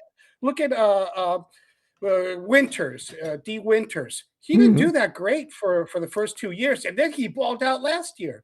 Yeah, and that's why we traded him to. Remember, Demo came into the league, and we wanted him out. Demo, yeah. And now look at him. So you're right. Yeah, now look at him. So, but I tell you what, I saw some of those highlights, and I'm excited actually after seeing those highlights with Black. I'm telling you. This is, I truly believe that the 49ers should put him as a kickoff return for the first year because that guy can bust through some lines. And this kickoff rules are more inclined for running backs to run the kickoff returns. And that guy can cut in, cut out. He's fast. He's quick. He can catch. He's got hands. And he's got great hands. I think that'd be a great spot for him just at the beginning and also be a great backup for CMC. And kudos. I'm excited if Cal would just let him. I mean, we're all scared that Cal's going to go out there and try to give a 30-year-old CMC the same amount of outrageous touches he did last year, which was really way over that was too many touches. God, we didn't have anybody though. Yeah, well, the thing is that we didn't have any receivers also because Pearsall was hurt, JJ was hurt for a while. Oh, that was bad. We didn't. Our wide receivers, they weren't really getting open, so we threw out. That's why we threw out CMC out in the slot a lot because we needed the help out there. But now that we have a stacked wide receiving room, he's going to be focusing more on the running game, and I think he'll do fine. I think he'll do great. I think our wide receivers is the missing link that we were missing last season. Because if you think about it, with these wide receivers, we're going to get open more. We're going to be we're not going to be going 3 and out anymore, which is going to help out our offensive line stay stronger and they don't wear out so fast because last season, man, nobody was getting open. They were trying to keep up with Brock running all over the place, buying some time. So, like a fire when it comes drill. to the running game, they were so tired, and in return, that keeps our defense off the field, which gives them a lot of more rest time, which gives our defensive line more rest time, more pressure, which gives our defensive back a lot. They don't have to keep running with the wide receivers so much, and they're going to be fresh also. So I think it starts with our wide receivers. So I think they did great at getting Stribling and Mike Evans and what's the other guy's name? It's slipping my mind right now. The wide receiver that we just got, Christian Kirk. Christian Kirk, free agent. Yeah, I was saying, how many did you redraft? I love the way you broke that down, though. The demise of last year. This is what speaks volumes also for the fact that the 49ers finished with double-digit wins. How do you do that? It was a miracle. You guys had an easy schedule. No, Pop, was that schedule easy? Well, you know what? At the beginning of the season, according to previous season, we had an easy schedule, but some of those teams actually showed up. Some of those better. Teams that were supposed to be weak actually did pretty well. Like Chicago did really well. Damn right. Came close to losing that game. So yeah. So some of those teams, they were really, really good. We got to slide on out of here, bro. I love the photo.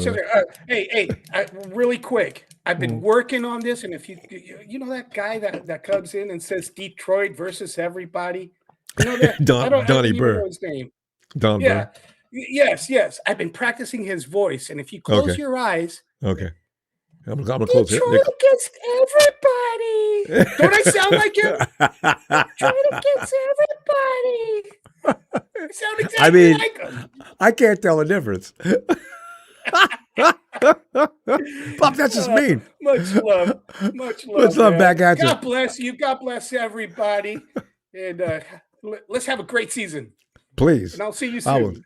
Looking forward to it, fam. Night, Pop. See you on X. Definitely. Come on in, guys. Check it out. There it is. Night, Pop.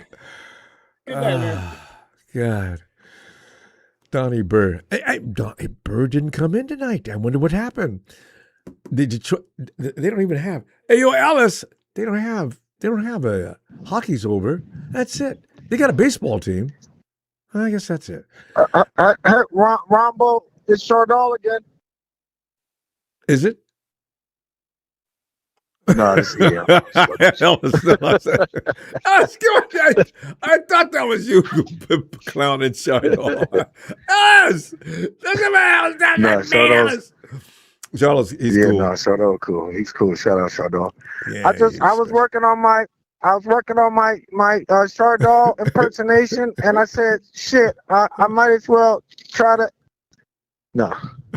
Anyway, but you stop. Detroit's worse than everybody. Yeah, you work on him though. Well, we already knew that. But still, I'm still feeling bad for the city of Detroit, is they just can't. I mean, they got some record-setting bad teams. They're not as bad as Chicago White Sox as far as baseball, but, it's got to be embarrassing to walk around. People ask you, where are you from? Oh, Detroit. What? Why? I said Detroit. Oh, y'all from, that's that city that can't win a damn thing. Now, not one professional team. They did a long time ago, though. They had a baseball team a long, long time ago. But that's it. Yeah. So, basketball? Yeah, man. They did have a little bit of a basketball run. Okay. Go ahead. Yeah, the Pistons ain't bad, though. The Pistons. They've had their years. They look good. They look good this year. And they did look good this year. They look pretty good this year. No matter that Eastern Division, no matter who, Knicks are in trouble. Wembanyama's, they're right calling him an alien. That man is, good Lord. And wait till he grows up and gets big and strong. Wembanyama's 22 years old, people. Oh, my Lord. Yeah. Okay. Oh. And he said and look, I was just listening to something the other day, and they said he said he actually put on 30 pounds since he's been in the NBA. You can't tell. He's still not, He's too long. So imagine him with some maybe 30 more pounds or 20 more pounds or something. He's gonna be working off this off season. Once he can learn to start really using his body, he's gonna be a problem. They saying he's gonna be like something like a Shohei. He's gonna be like a legendary, just total domination. You know what I'm saying? Generational. Yeah. He's gonna be one of those, man. So. What's that Oklahoma City center that was actually, he was handling Wembanyama one game. Webby was having all kinds of problems because that's backup center. Mark Cannon or something, or whatever the hell it is. I don't know. Maybe that's not it. But anyway, he'll be ready for that next year. Him and Chet Holmgren. Poor Chet. Yeah, Chet Holmgren was the other center. Yeah, Chet's probably thinking the about skinny one. Yeah. Anyway. Yeah. Let's talk. Give me something about Kaelon Black. What are you thinking? I mean, you know, I don't want to see. I want to see Kyle get creative with the running back room. I want to see him using more, you know, two backs. You know, doing some different shit. I mean, look, I hope so. If Raheem Morris is coming in and we're going to be expecting different things with the defense, why not do some different things with the offense? Spice it up a little bit. You know, swap him and or Jordan James and Kaelon Black in and out. Just get more creative, you know, with the backfield. That's what I would like to see because, you know, I'm hyped about Kaelon. I think he looks great. I don't think he's fucking with Jordan James, if I'm being totally honest. Okay.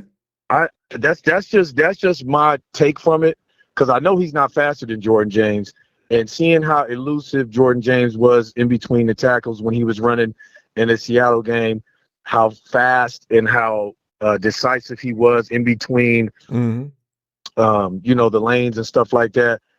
I think that Jordan James has got something that he's going to show this year. He will be number 2. Well, I mean, just have them both. Well, I mean, you know, both. Have a one. Yeah. There's not enough. There's no CMC's still going to get upwards of 15 snaps. Yeah. Well, hopefully the offense will have more offensive possessions than that. And offensive snaps as a whole, to where, you know, those guys can get utilized, and those 15 snaps won't look like, you know, that was the only time we were on the field, outside of maybe 7 additional ones. You know what I mean? And that means that we're not doing enough to stay on the field. So, which is unacceptable. Yeah. But yeah, I like Kaelon, man. I think you know, he's got something, you know, special in being a really good block. Now he does got Jordan James in the blocking department. Yeah. You know, because of how big and how stout he is, and you know what I mean. He just like, you know, I'm anxious to see him do some bulldozing. You know what I mean? This is Kyle's version. Between him and Jordan James, we can probably get some Kenneth Walker, you know, kind of like looks out of one of the two of them. You know what I mean? If not both, and he can just interchange and switch it up, give it a different pace. Because Jordan James is faster and he's strong, you know, shorter, stronger, and faster than Kaelon. Kaelon can be like that 3rd and goal or that 4th and goal back, and he's just gonna come and plow shit. You know what I'm saying? So you know, and then he could do some little catches out of the backfield and stuff like that too. But if Kyle does his job correctly, we should see plenty from Jordan James and Kaelon Black. Oh, that's what I'm gonna say. Because that's going to be the future, you know, and that's 2 years from now.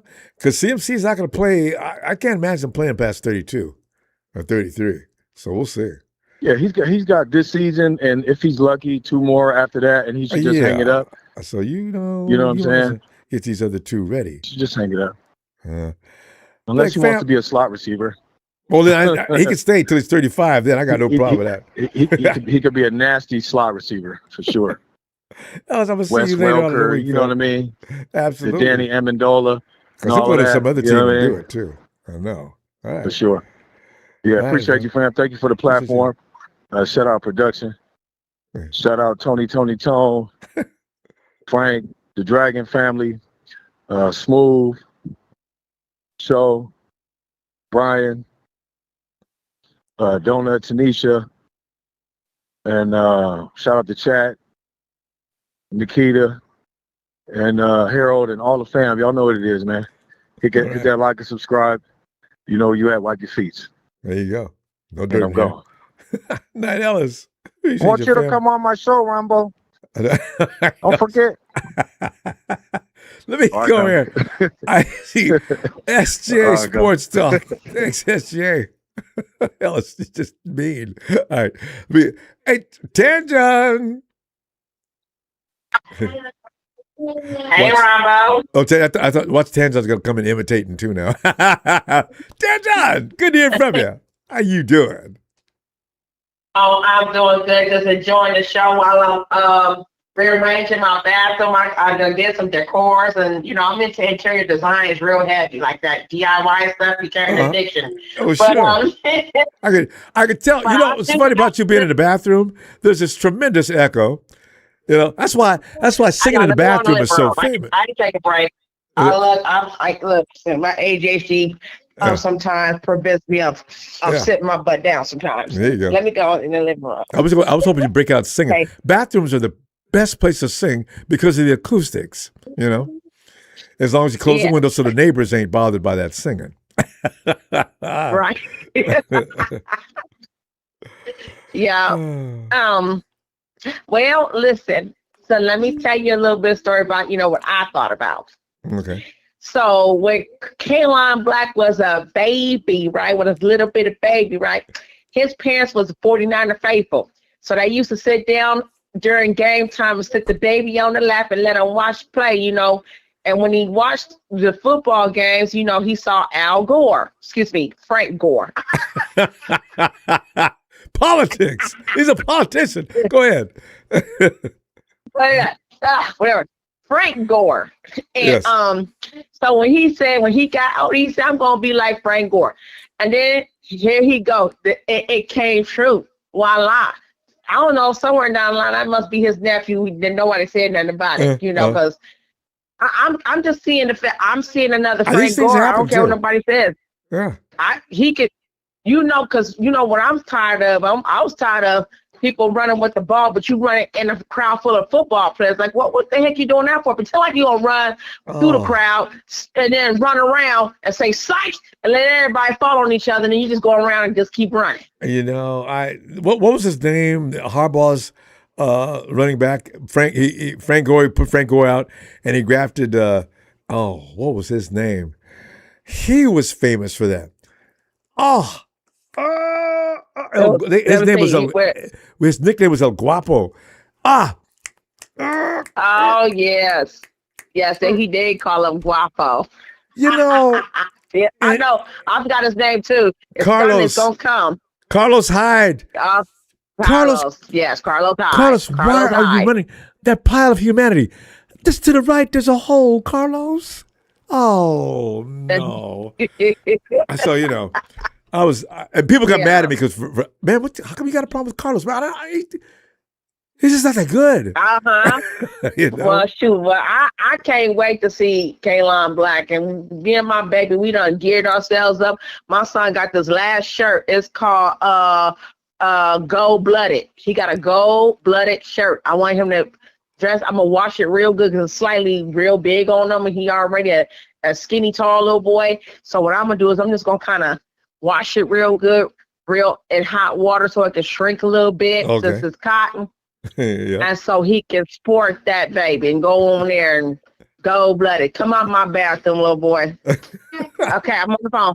And so then we got, and did you hear the news about Mac Jones? We got him another year, and he got a $30 million bonus. 300,000. You said 30 million. Now. Oh yeah.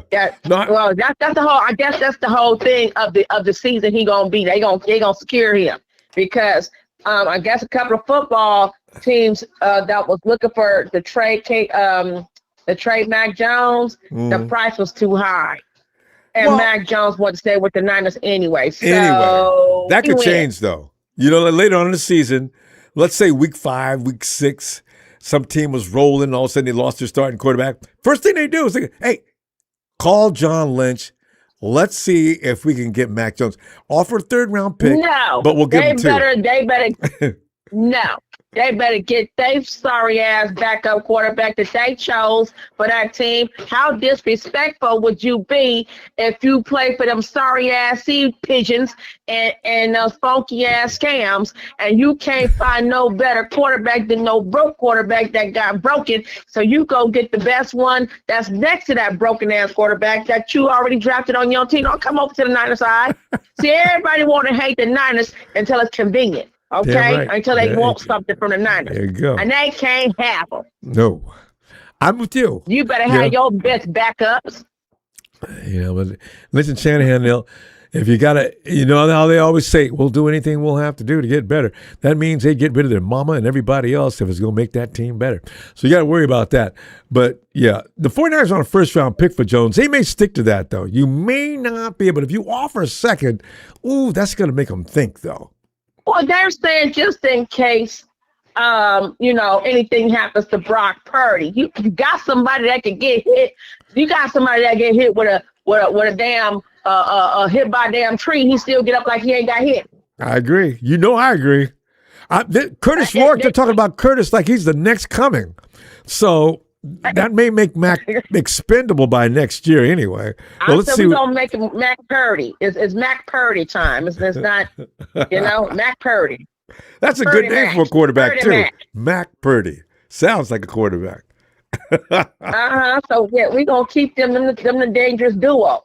Okay? Hey, and if it's they no want kidding. to, they could pull them back. Hey, that's the best 1-2 quarterback combination in the NFL. It really is. So, It is. yeah. So guess what? How about this? We're not worried about Purdy getting hurt. You know what I'm saying? Yes, Look at it like this.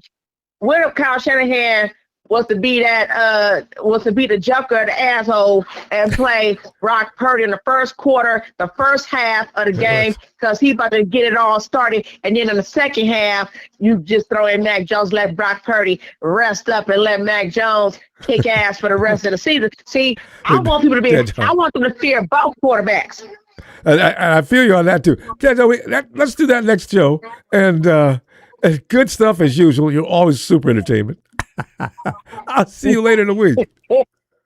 Well, we love you all, and shout out to my husband and everybody else on there. Shout out to everybody. I love everybody, and bang, bang, Niner Gang, and fuck them sea peaches and them Cowboys. I don't give a fuck them damn Cowboys. Oh. Still killing hell. All right. Right, love y'all. We love Bang, you, bang. Dad John. Night.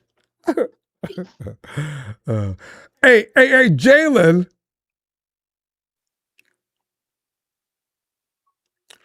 J-Man.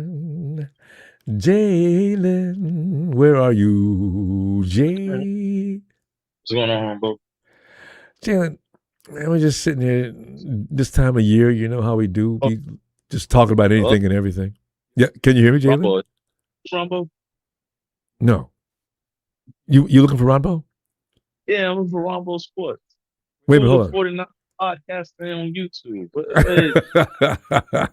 Wait a minute. I'll claim that then, okay. Jalen, it's me.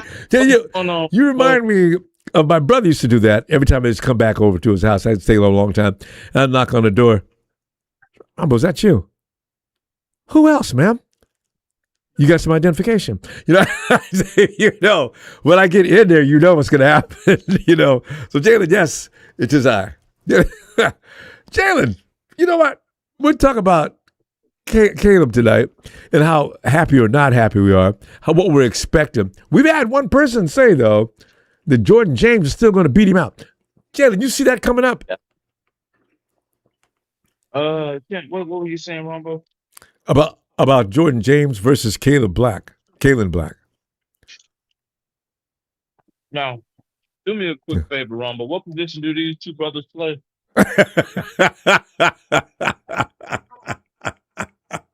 Jalen, they play quarterback. Okay. And are they competing for a spot? Yeah. And I mean, is the spot important?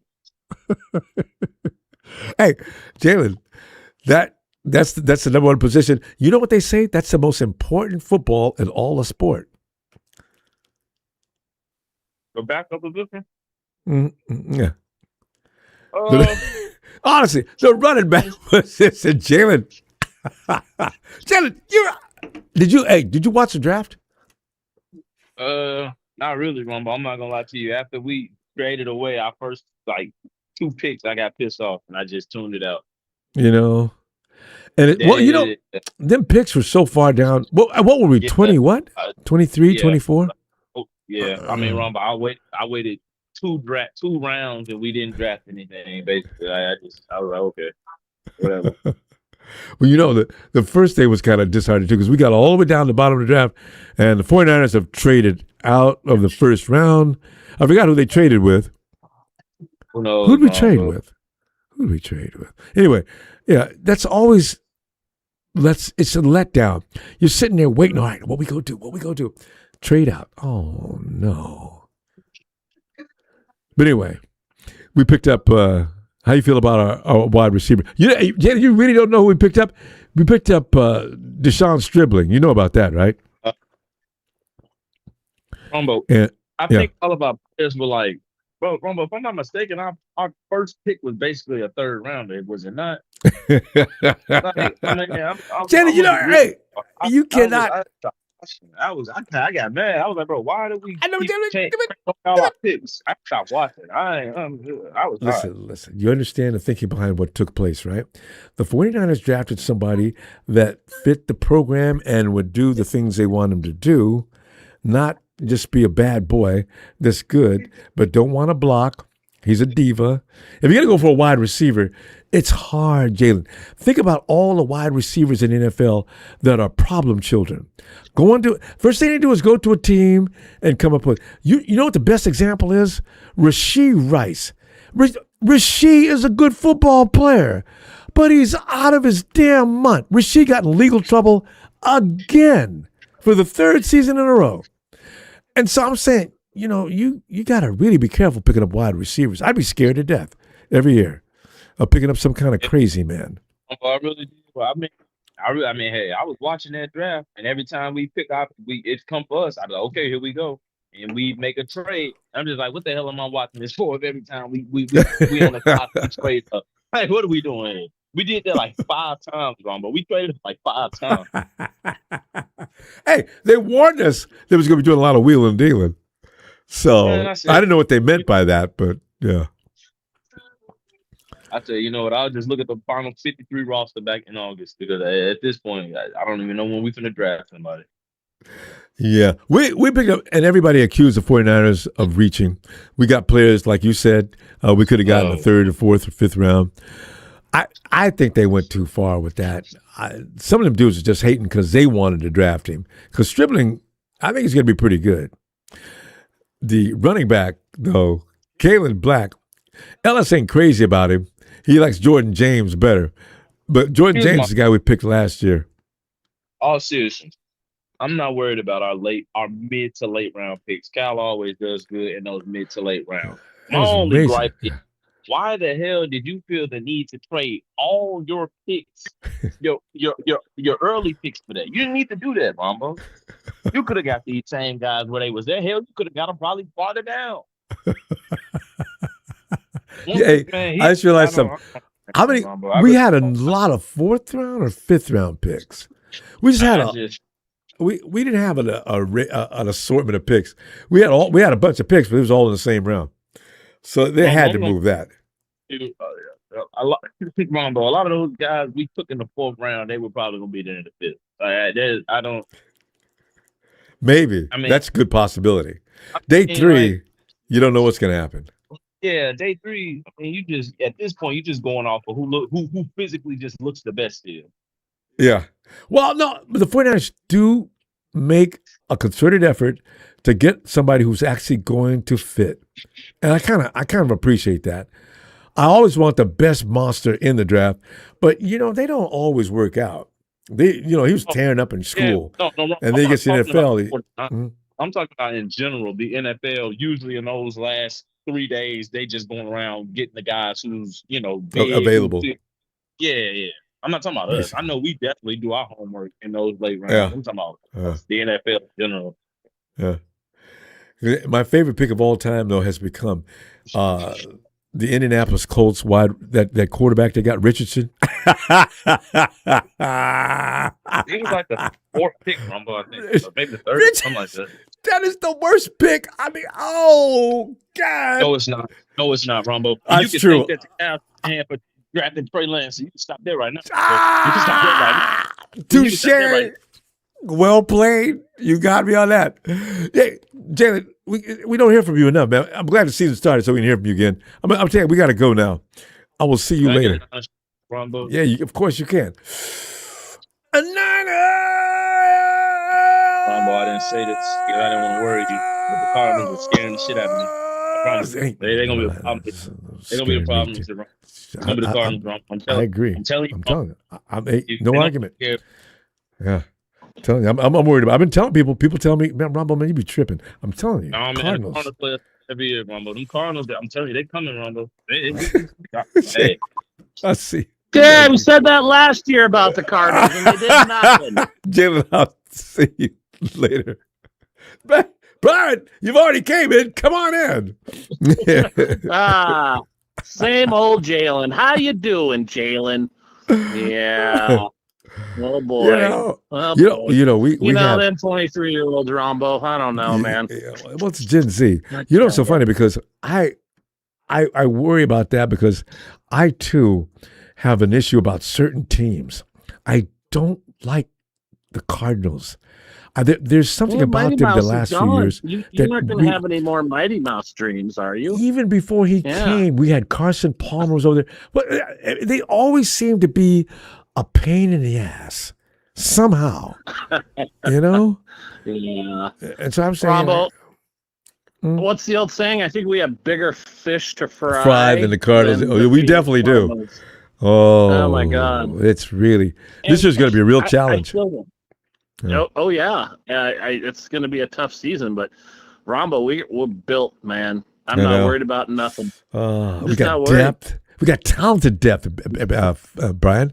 Not just bodies. They're good. Yeah. If there's one concern I have, is who's bringing that ball back after it's kicked off. That's my only concern. See, I heard Cowing. They even said that Juice might be assigned to that. And of course, Juice? Watkins. Are you kidding me? Yeah, I didn't understand that either. But Juice is real reliable because he's not going to drop it. But Juice doesn't have a lot of speed, so I don't understand. No. But he's strong.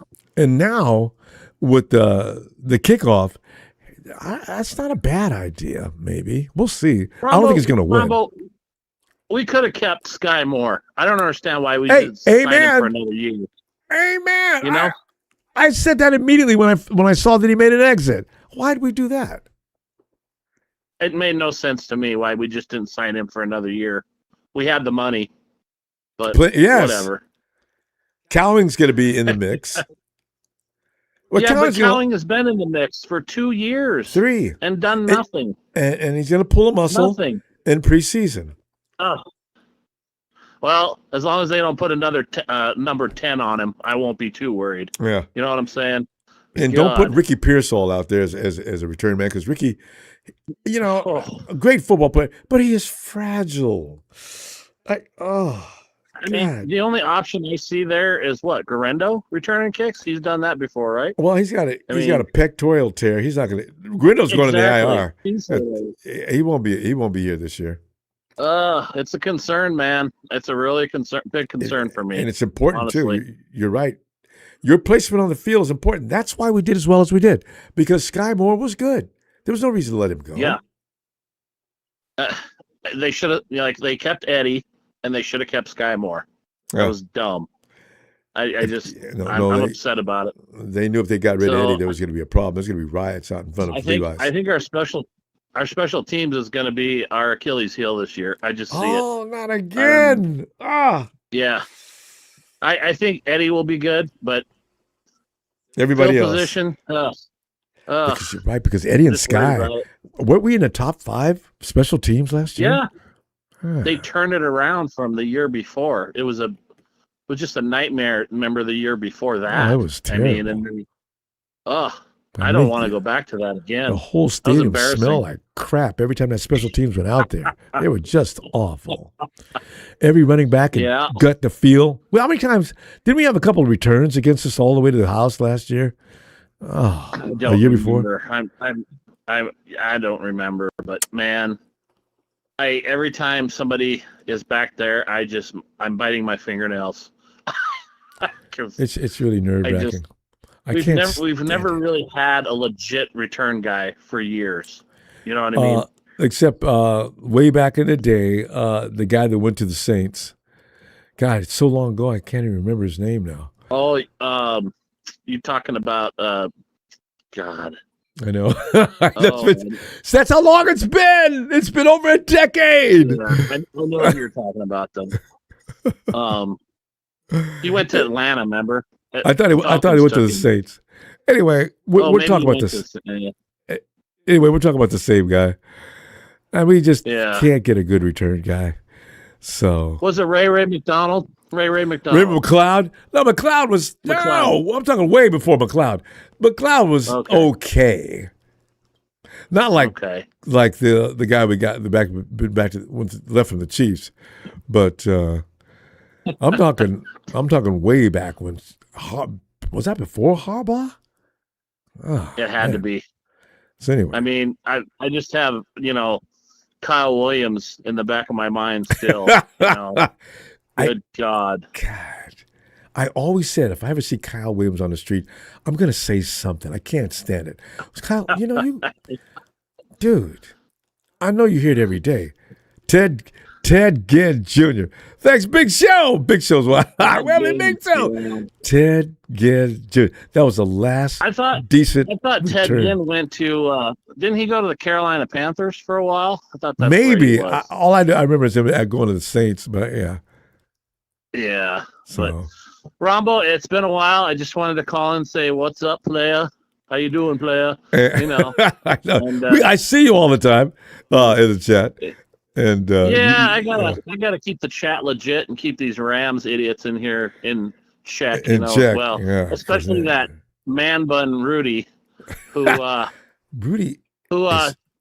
Ronbo, you know the story with Ty Simpson, right? Did you ever hear that whole story? Well, we can't do it now. Well, real quick, like 10 seconds. Real quick. So Ty Simpson's dad is buddies with the GM of the Rams. Did you know about that? No, I didn't know about that. Okay, yeah, they go way back. No wonder McVay looked like somebody peed on him. So right. they had those two had a little backdoor deal. Hey man, can you get my kid on the team? That'd be awesome. And no disrespect to Ty Simpson or anybody, but that's what went down. They just didn't tell Sean McVay about it. Wow. That's glorious. It's obvious. I love it. And then, Kyle and John get shit for they can't draft. Well, look at the Rams are doing. They're not even communicating. You know what I'm saying? I'm glad you shared that. Listen, we're going to go. Let me see you down the week, okay? All right, man. Well, shout out to the fam and love you all and have a good night, Ronbo. We love us some Brian, too. Night, Brian. Damn. I did not know that. Jamel. God. Ronbo. Hey, listen. One of the happiest moment in a dad in my personal life happened yesterday. And I'm gonna tell you why. To see a 6'4" walk across that stage and get his diploma. Baby boy. Came out of high school. Yes. Junior came out and got his diploma. Now, what confused me, because he was adopted, he took on the adopted name. But, we all had dinner yesterday at Olive Garden. That's where he wanted to go. So his adopted mama, China, his auntie, me, his dad, his Uncle Ray, and his brother showed up. I said, hey, Isaiah. That's my wife's child. Okay. She almost made it herself. And it's been so long. It's been so long since I've seen Lauren. And so, man, we all had a good time. I'm going to text you some pictures. All right. And, man, to see him in his gown and everything. Yeah, man. So that was a happy moment for me. And so, so on to some football. I want to let y'all know, y'all gonna put some respect on Curtis Roke's name. You know where he came from. Yeah, he gave you all the matter. So, yeah. Before Fernando.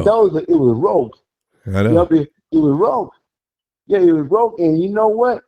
When he did all that, all the numbers with a bad wheel. Before that, it was before Kurt Signetti, it was Tom Allen. That's why we got Tom Allen. And even though Roke did all that, all them stats. That was with a 3-9 squad. Tell you, I will say that again. That was a 3. That was that was Tom Allen. And before we fired him, after that we fired him, and Coach Kurt Signetti came in, and that was with a 3-9 squad. We didn't even go to a bowl game. Oh, well, wait a minute. I take that back. Rope played. That was with we lost. Yeah, no, we did go to the playoffs, but we lost to Notre Dame, and Rope get all that. Yeah. You know, that program's been evolving. I didn't realize that was a lot of coaches being let go. Yep. Yeah, college football. You got to win. It's not. You got to win. As a matter of fact, usually going through school, it's not the pressure's on to. You want to build character. You want to build men. Winning is a good thing, and you need that because you have those $100,000 capacity, 100,000 person capacity stadiums. You need to fill that up, and they do that around college all the time, right? So you cannot be getting your butt beat every week. So, I guess it is a lot of pressure in that case because, man, college football, it used to take care of the whole athletic program in a lot of schools. But now, with the big bucks being paid to players and coaches, shoot, I heard that some programs are shutting down their track and field team. You'll keep your basketball and your football because big bucks on basketball as well. You get to the March Madness and all that stuff, but track and field. I don't know about baseball. I actually every school doesn't have a baseball team. Right. I don't think baseball is big in Florida, California schools. I think. Yeah. Oh, yeah. Especially when it comes to I forgot what they call it, but yeah, during the college playoffs and all that in baseball. Yeah, man. Arizona's always got good products. It's the funny SEC brings some good teams in there too. Florida. Yeah, Florida's always been. That's always been their case. You would think throughout the South there'd be more baseball players just because of the weather conditions. But yeah. Oh, right. Oh, yeah, Texas. Yeah, Texas got some baseball. Yeah. So there's small programs. Some of them just keep a program for what they can afford. But as I say, college football was just carrying sports programs, just filling up them stands, 100,000 capacity. I was like, woo, damn! Can you imagine playing under those kind of lights? The pressure would make you either crazy or turn you into a fiend. So, yeah. Well, Jamel, congratulations on the offspring, getting graduating and getting that. You get to be witness to it, and as a matter of fact, going to the Olive Garden, which is like a worldwide. Well, it's throughout America. There's, you drive down the highway, Olive Garden. There's about 3 or 4 that you'll see at every plaza, and if they pick Olive Garden, it's good. I like Olive Garden myself. Food's good. I was so full. I thought, man, what I ate, man. Woo, and the pasta, the meatballs. Yeah. Even the soups I ordered, I said, man. They're a chain, so to speak, but they do good work. I ain't mad at them. They do. Yeah. Jamel, we got to go. And I tell you what I'm going to do. Let me see you later in the week. I'm going to see you later in the week. Yeah. I'm going to give my shout out to Smooth, his wife, De'Zhaun, their family, the kids. I'll give a shout out to, of course, the Asher and Simpson of the Nigerian Empire. You know who he is. We just singing behind. Donut T. Donut Tanisha. I love y'all, boy. They come in like it's a Sesame Street segment. Anyway. No, it's always. They got to rehearse. It sounds great. Yeah, they do. You gotta love them. And everybody else, Jalen with your negative behind. Woo, we boy, if I had a belt. I know, Jalen. Anyway. He comes in cooking every time. All that Hi, Phil. Big Show, you too. I'm waiting for Big Show to call in. Yeah, but all right, fam. Yeah. You All right, now, night. hey, everybody be safe. Love everybody. I love y'all. Love one another. And I'll see y'all during the week. Looking forward to it. Night, fam. Yes, sir. And Good night. Jamal. Hey, oh, good. Here he is. Hey, Tony. Did you find those articles, Ronbo? Wait a minute. Which ones? The ones that were sent on Twitter, and you said you were going to look for them. No, I did. I wouldn't post that up. And the same jerk that... I haven't had a look. You know what he did? I posted the article up, and he went in. Instead of him believing the article, and even the words coming right out of Stafford's mouth, he goes and runs down the author and calls him a fraud. I said, Rams fans are a special breed of stupid. I mean, really, just really weird. Oh, there's plenty of them in this world, Ronbo. They need eradicating. They're like cockroaches. They're everywhere. Oh, Jesus. Anyway, we were talking about you earlier. McKivitz is talking about the offensive line is going to be a little better than people expect this year. McKivitz should worry about himself, not the rest of the offensive line. I should have known that reaction was going to come from you. Hey, he went on to say that, and by the way, I got McKivitz runs up some unbelievable mountains in San Francisco for a workout, and he does it all the time. I've got a whole new outlook on that dude because that's pain. And he's still rubbish. Tony, you and Jalen, you guys, they do not take their foot off the accelerator. Well, Tony, actually tonight we were talking about Kaelon Black and some of the things that he may bring to the table, and he looks like he's going to continue to shine. He's coming to camp, letting everybody know, look, I'm serious, and he's doing some good things. He can be as serious as he wants to be, Ron, but it's up to Kyle whether he's going to play him or not. Ain't that the truth? Kyle better stop tooting his horn then, because Kyle seems like he's delighted with him. Now, if you get him in and he doesn't play but maybe 6 games on the season and maybe only 2 or 3 tries on those particular games, people are going to say something to him, say something to him about that. Because, I might be wrong, Ronbo, but I think this year in the draft, if you notice one thing, some of the boys are in their mid-20s that they drafted, and I'm thinking to myself, they've always drafted young kids, but they never seem to work out. And I'm wondering if the ones that they drafted that are in their mid-20s, that whether they drafted them because they've already, by the time you reach 25, you've already got that grown man strength. So therefore, maybe I'm mad, I'm going crazy, but so therefore, these guys are easier to play in the NFL than wait for them to develop for a couple of years. Because, like they say, windows open and close when it comes to Super Bowls. And fast. I don't know. I could be wrong, but they're a little bit more mature this year than previous years. Yeah, and that's going to become a norm with the way college football is setting up now. You know what? There's a lot of complaining going on in college, Paul.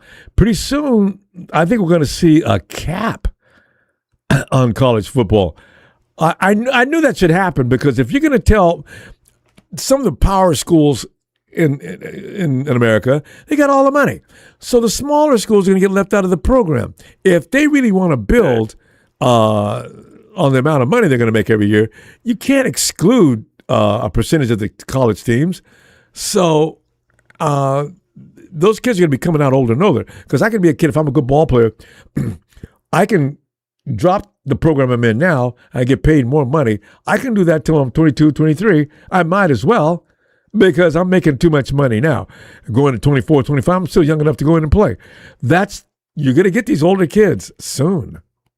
I mean, next 4 or 5 years. Yeah, well, they can go straight into the NFL on that grown man strength. But Kaelon Black, they're talking about him the same way they were talking about Mustafa, if you remember when he came into the team. They said Mustafa was jacked up and ready to rock and roll, and everyone was keen to see what he's got. You know, Mustafa and Black, CMC.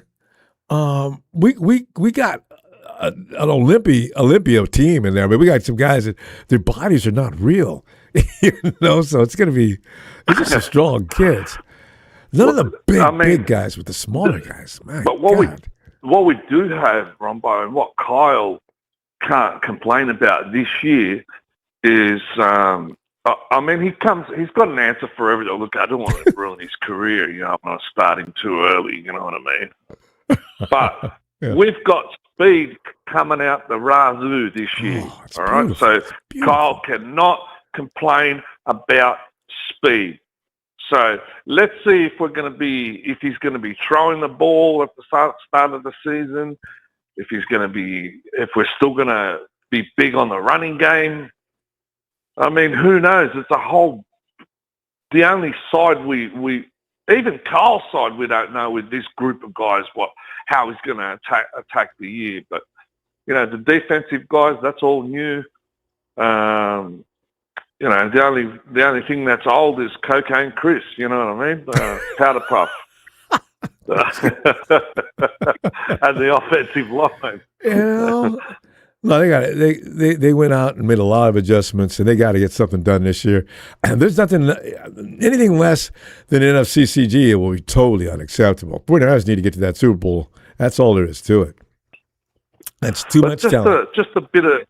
Just a bit on the game in Melbourne, Ronbo. Real quick. You guys are going to be watching it. It's going to be like Thursday night for you guys. So in order for the players to still feel like they're playing a Thursday night game in Australia, kickoff is at 10:35 in the morning.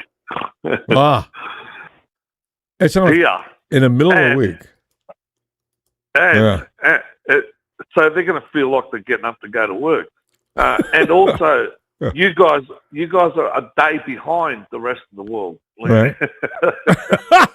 So not like Tony's a day ahead. We're behind all day. So it's gonna be September 10 over there in your neck of the woods, and over here in Australia it's gonna be September 11. So don't be surprised.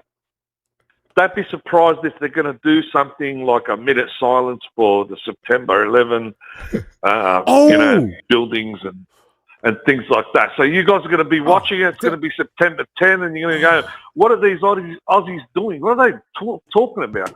But, over here, it's going to be September 11. They'll make clear that. Tony, we got to go. I'm going to see you. Thanks for pointing that out. We'll talk more about that later. All right.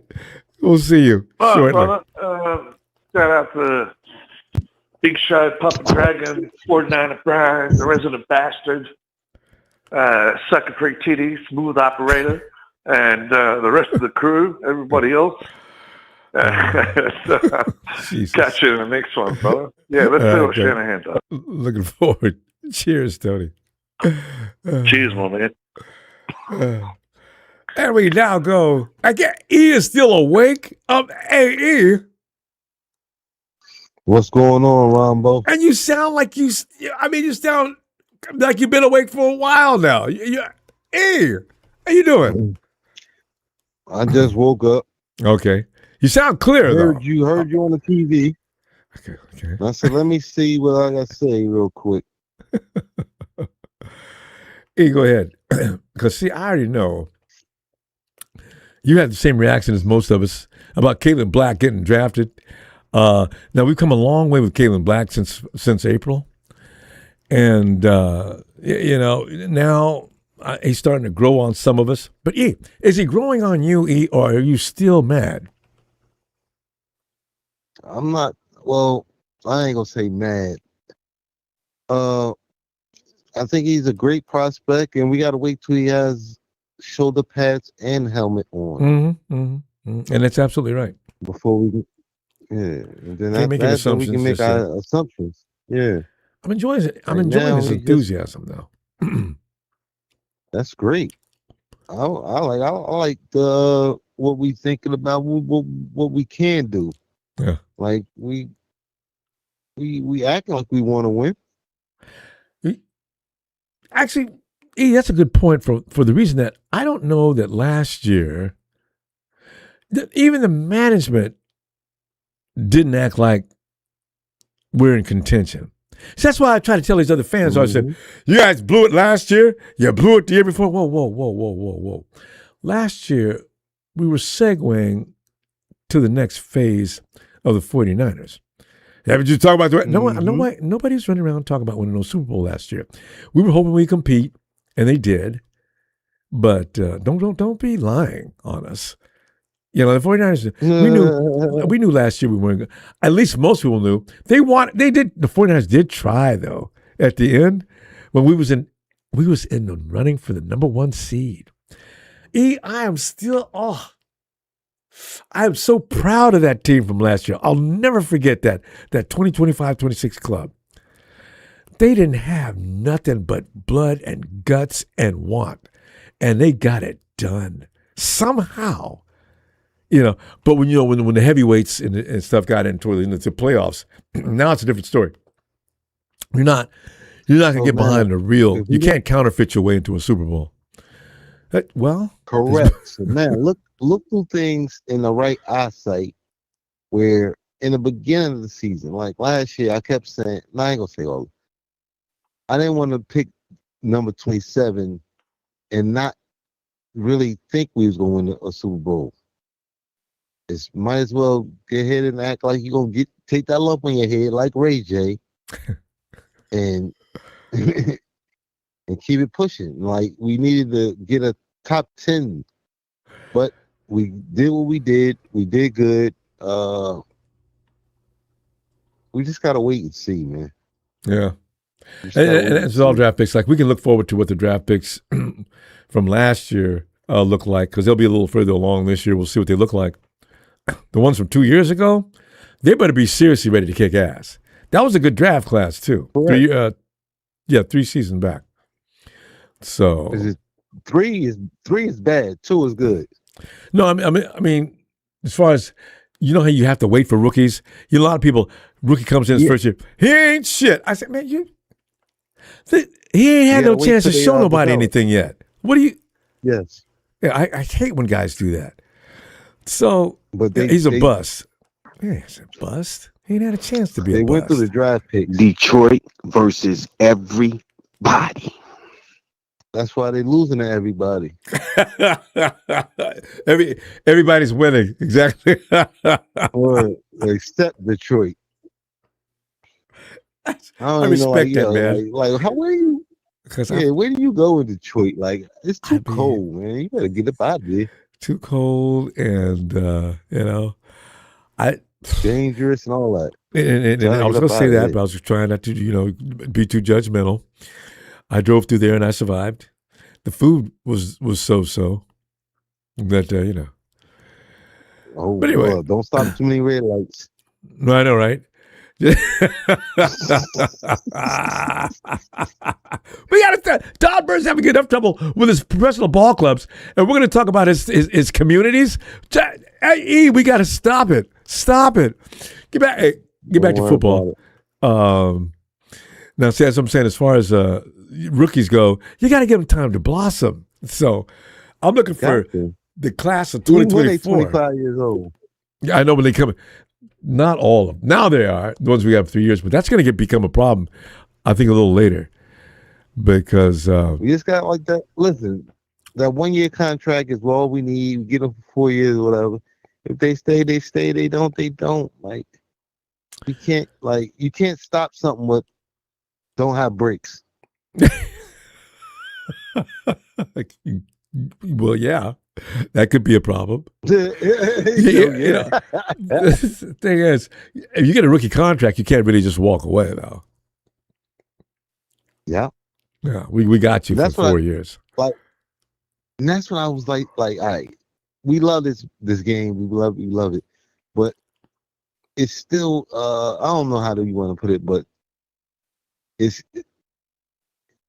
I don't want to say it out on YouTube. But how bad is it? It's the owners control the players. All the owners are who, and all the players are mostly who. No, let's not go there. You know what though? You got to remember too. All the players are not that, and they have to kowtow and behave the same way. So, correct. Because there's a lot of things. But it's still like a go ahead. Organization. What is really very controlling, where you do, like you saying, dribble that ball and shut up, boy. Like you got to really pay attention to who's around. Like with the Ronnie Lott. Let me just talk. I just want the players to understand that we watched them play. Okay, this is going to need further development. We're going to run out of time now. But I know where you're going with this. But let me leave that alone because good. Because I love you too much to even try to get to that point. I know. That's good. Thanks, fam. But listen, we're gonna go. I'm gonna see you later on in the week, E. And I love that you stayed awake tonight.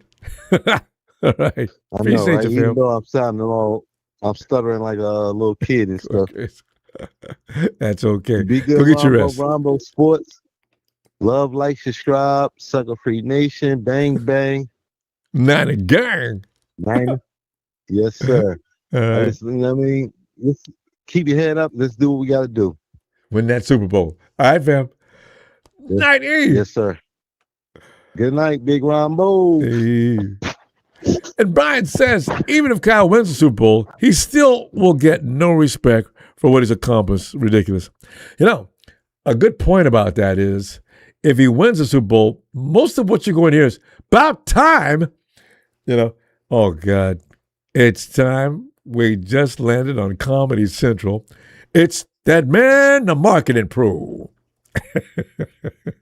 Yo, Ronbo, what it do, player. Quick shout out to OG Ronbo Sports. And I got to do this. Yeah. Quick shout out to the Rams Nation, the Big Brother Rams. And Ronbo, we're cooking in OTAs. I don't know how the 49ers are doing, but you better look out for our secret weapon. What is the that? Steal of the draft. You got that no player knows you guys, about. But marketing for his sources is bringing it to you. But every year, do you guys miss getting the steal of the draft? Every year you guys get the steal of the draft. Who is it this year? C.J. Daniels, who models his game after Devontae Adams. I call him the mini-me Devontae Adams. He's a killer route runner, and the 49ers are going to find out in Australia because we're going to unleash this beast, and he's going to open things up. And, Tay's back. Matthew Dime, Stafford MVP, is feeling himself. And we're ready for the season, player. I'm excited. You think so? Well, you should be. If no other reason, it's fun to watch. Without a doubt. Now, and you better watch out for McVay's new playbook. He's got new tricks up his sleeve the NFC West ain't seen yet. You already know about the 13 personnel, which is a nightmare the NFL has never seen. It's probably the most deadliest playbook in history. Okay. The 13 personnel. You know about that. Yeah, but the Hawks weren't really too impressed. Well, I gotta say this though, they were kind of tugging on Devontae Adams in that title game a little bit. They got a little home cooking, but it's all good, player. We'll be back this year, and I want to see Seattle. I pray to God we have the NFC title game in Seattle again, so we can exercise those demons and conquer those no good Hawks. Yeah. Hey, let me ask you a question though. What was up with what I heard a little earlier tonight? You guys got Simpson due to the fact that his dad is friends with some higher ups in the organization? Yeah, that's true. Yeah. It is true. You confirm that. His dad is friends with the GM, Snead. But however, I think we got the next Joe Burrow. I think this player is that deadly. And everybody's raving about him in OTAs. But now, my prediction is we're going to trade T.Y. Simpson and a couple picks for Joe Burrow once the top 5 all-time Dime Staffords retire, of course. So I think that's what the real game plan is with T.Y. Simpson. Okay. My first question is, why would the Cincinnati Bengals do that? I mean, Joe Burrows is a generational quarterback. I'm going to trade him to the Rams for Ty Simpson? Why would I do that? Joe, I'm tired of being in Cincinnati. Burrow wants to play with the great coach and experience greatness like McVay. Yeah, but that's about him. If I'm the owner, I don't especially enjoy that. And, that owner is very strange, even if, there was some consideration for that. But that makes, why? Well, you got to first give T.Y. Simpson a chance. You got to see his arm talent on tape, Ronbo. I mean, he's got that it factor. You know what I mean? Like, if you watch T.Y. Simpson's tape, the first thing you're going to say, yep, he got it. He got it. You're going to have that moment. You're going to just know this cat has potential. Yeah. And it's not a lame duck draft like the 49er fans are painting it out to be. It's actually a blessing in disguise. And we got, again, C.J. Daniels. I want you to check him out. C.J. Daniels. Well, okay. Okay, so in that case, if you like Ty that much, now why would you want to trade him off to Cincinnati? Well, because Joe Burrow equals Super Bowl. And, Rams want to rack up those rings. We're in that rack-up mode. We let one slip away last year. Yeah. But we ain't going to let it slip too. away this year, player. 3 years running, bro. Remember the Eagles ran y'all completely off the field and out of the stadium? And they got away, and they beat you again in the next year. This year, the Hawks beat everybody up, including y'all. And I don't know, you're expecting to go back for a 4th year in a row, which is interesting because that's usually when teams start to fall a little apart and got to do some reshuffling. But you're going to the Super Bowl, and you're in Super Bowl mode now. Oh, absolutely. It's unfinished business. The Rams are very angry, and a lot of teams know this year they better stay out of the way of the Los Angeles Rams if they know what's best. Yeah. Oh, absolutely. McVay's pissed. And we got, who we got? We got McDuffie. We got him. Yeah. We got the other Chiefs cornerback. Yeah. So we are stealthy. It's like an air defense system, like the Patriot Dad system, Brad. You cannot throw bombs at us no more because the Rams are one step. And you already got the modern day Lawrence Taylor, Gerard Verse. You know what I'm saying? He's hungry this year. Yeah. You guys always go to Lawrence Taylor. By the way, y'all know, of course, that if you talk about teams being mad as hell, both your team and the Hawks, the 49ers already circled those dates, right? Well, you guys was running around yelling, talking about belt whooping, right? Belt ass. Okay, oh, that didn't work set well. So when Sean McVay is gone, so is Matt Stafford in the next most year. likely. Well, listen, player, Sean the Genius McVay, Bill Walsh reincarnated. He's no genius, and he's never going to be a Bill Walsh. Bill Walsh. You need to knock that off. You're insulting the memory of the great Bill Walsh, even saying crap like that. Marketing Pro. Well, that's what the experts are saying. A lot of experts Marketing Pro. compare him to We got to go. Tony's waiting. Now we'll. All right, shout out to Ronbo Sports, Niners Brian, Rams Nation certified Big Show and Tony, hey TL, go ahead T. Ronbo, good evening. How you doing? Oh, just doing great. How you doing,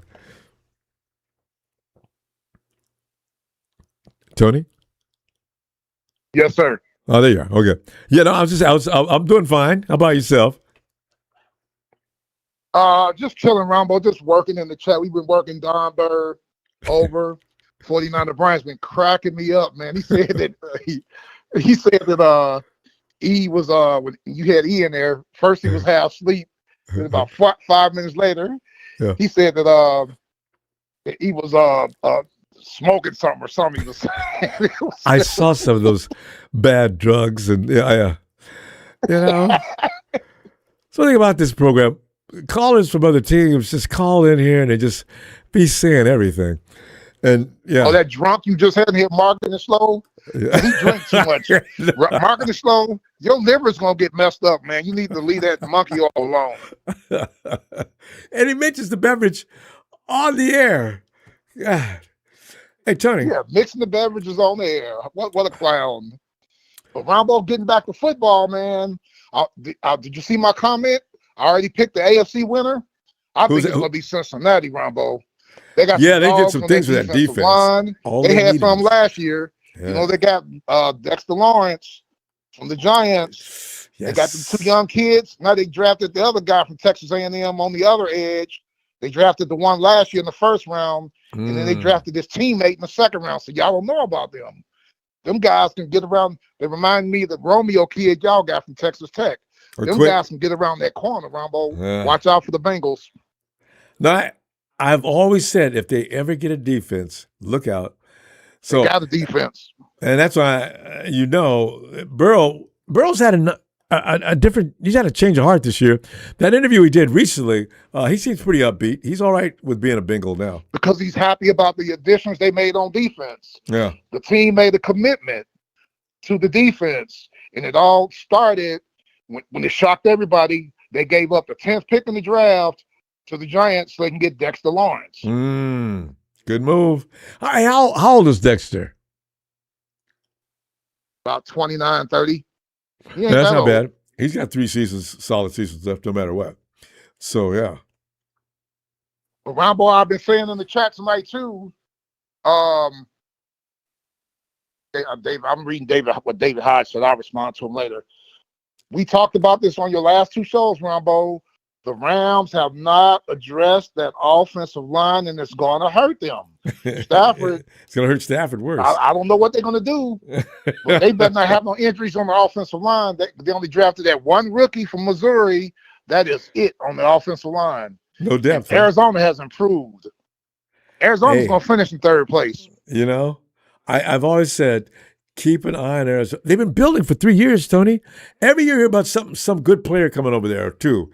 And, this is it. Arizona's offensive line, and I told you about this on your last show. Oh, that's right. They got 2 new guards, Basantis in the draft in the 2nd round. They got one of the best guards in all of football in Isaac Sayamolo from Pittsburgh in free agency. I wanted him. As soon as I saw tackles, that. former 1st-round picks.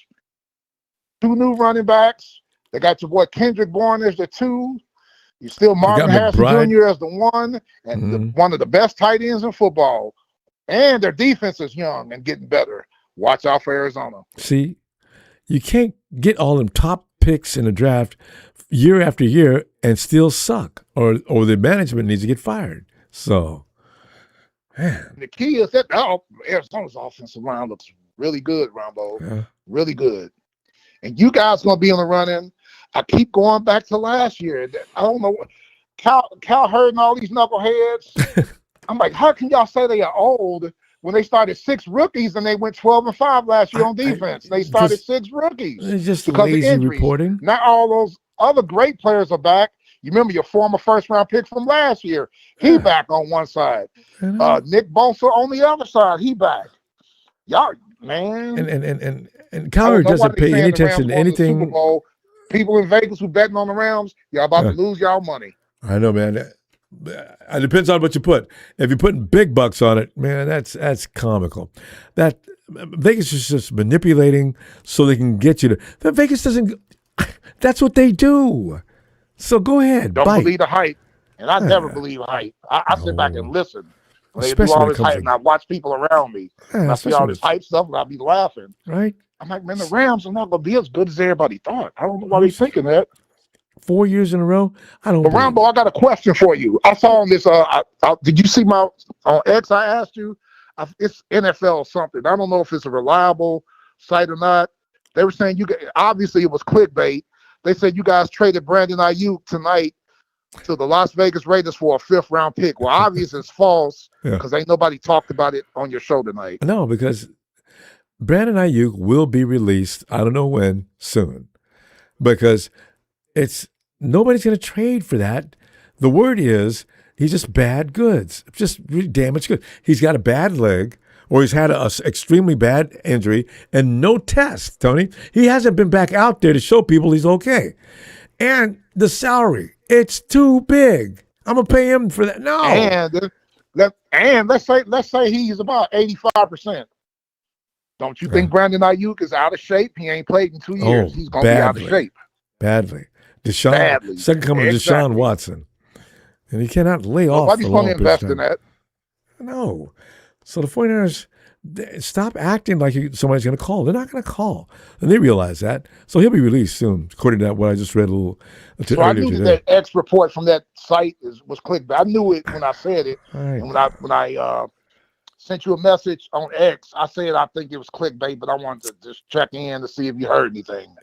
Y'all had traded him for a 5th round pick to Las Vegas. Is what the report is, but it's clickbait. Raiders don't want Ayuk. Well, I guess they could afford him, but why? No. Exactly. Why? It makes no sense. None. And Don Burr came in the chat late, and everybody been tearing him apart, including myself. Clickbait Don. No, I don't eat whole pizzas. Clickbait Don. And I hate to say it, but Detroit is going to be better. They're going to be better last year. Ronbo, Detroit still scares me. Oh, no. Well, at least they got rid of one of those running backs. You got him. No, who's got him? He went to the AFC. Where did he go? Jacksonville? Yeah. He went to an AFC team. I just can't remember what team it was. I think Jacksonville. Because ETN ain't with Jacksonville anymore. He's with another team. Yeah, well, see, that's they'll find a way there'll be something to go wrong because Detroit they get snake bit. And I hear on the chat they say Jimmy G officially retired. I haven't heard. Oh, he did. It's official. Or report. I got to read that. It is official. I don't know. I've not seen anything flashing through the dailies. So anyway, yeah. Tony, well, I'm excited. I'm going to tell you real quick about two of our undrafted free agents. One of them is an offensive tackle from Wisconsin. I'm not going to talk about him tonight because of limited time. Right. But we got this quarterback, undrafted free agent, out of Minnesota State Moorhead, a college undrafted free agent. His name is Jack Strand, Ronbo. He's 6'5", 240 pounds. I've seen the tape on him. He's got a cannon for an arm. He's very accurate, and his ball placement is great. And I'm not trying to put pressure on the young man from what I see. And they say Matt Ryan, our team president, is going to be working with him. Now, Trevor Siemian, we signed him as a free agent to be our 3rd string quarterback. I think this kid, Jack Strand, can beat him out, Ronbo. Mm-hmm. He reminds me of a combination of Brett Favre and Troy Aikman. I'm just putting it up. This dude got a gun. At tiny Minnesota State Moorhead. It sounds good, Tony. Production's gonna cut us off. Listen, we're gonna go. I'm gonna tell you what. Give me more. I'll be back in a few days looking for you, and you know this. 6'5", 240. Yeah. And we'll talk about him in a few days when I see you midweek. All right. And Don Burr, your ass. You'll always be ass. Even if your team is good, you're still ass. Shout out to you, Ronbo. Shout out to your great production team. Thanks. Shout out to the Niner Empire. You guys are outstanding. Thank you, Tony. Looking forward. Always appreciate you too. Night, fam. There he goes, Tony. Hey, fam, we're gonna check out, and I will see you I'm not sure when, but I will. I'll see you soon.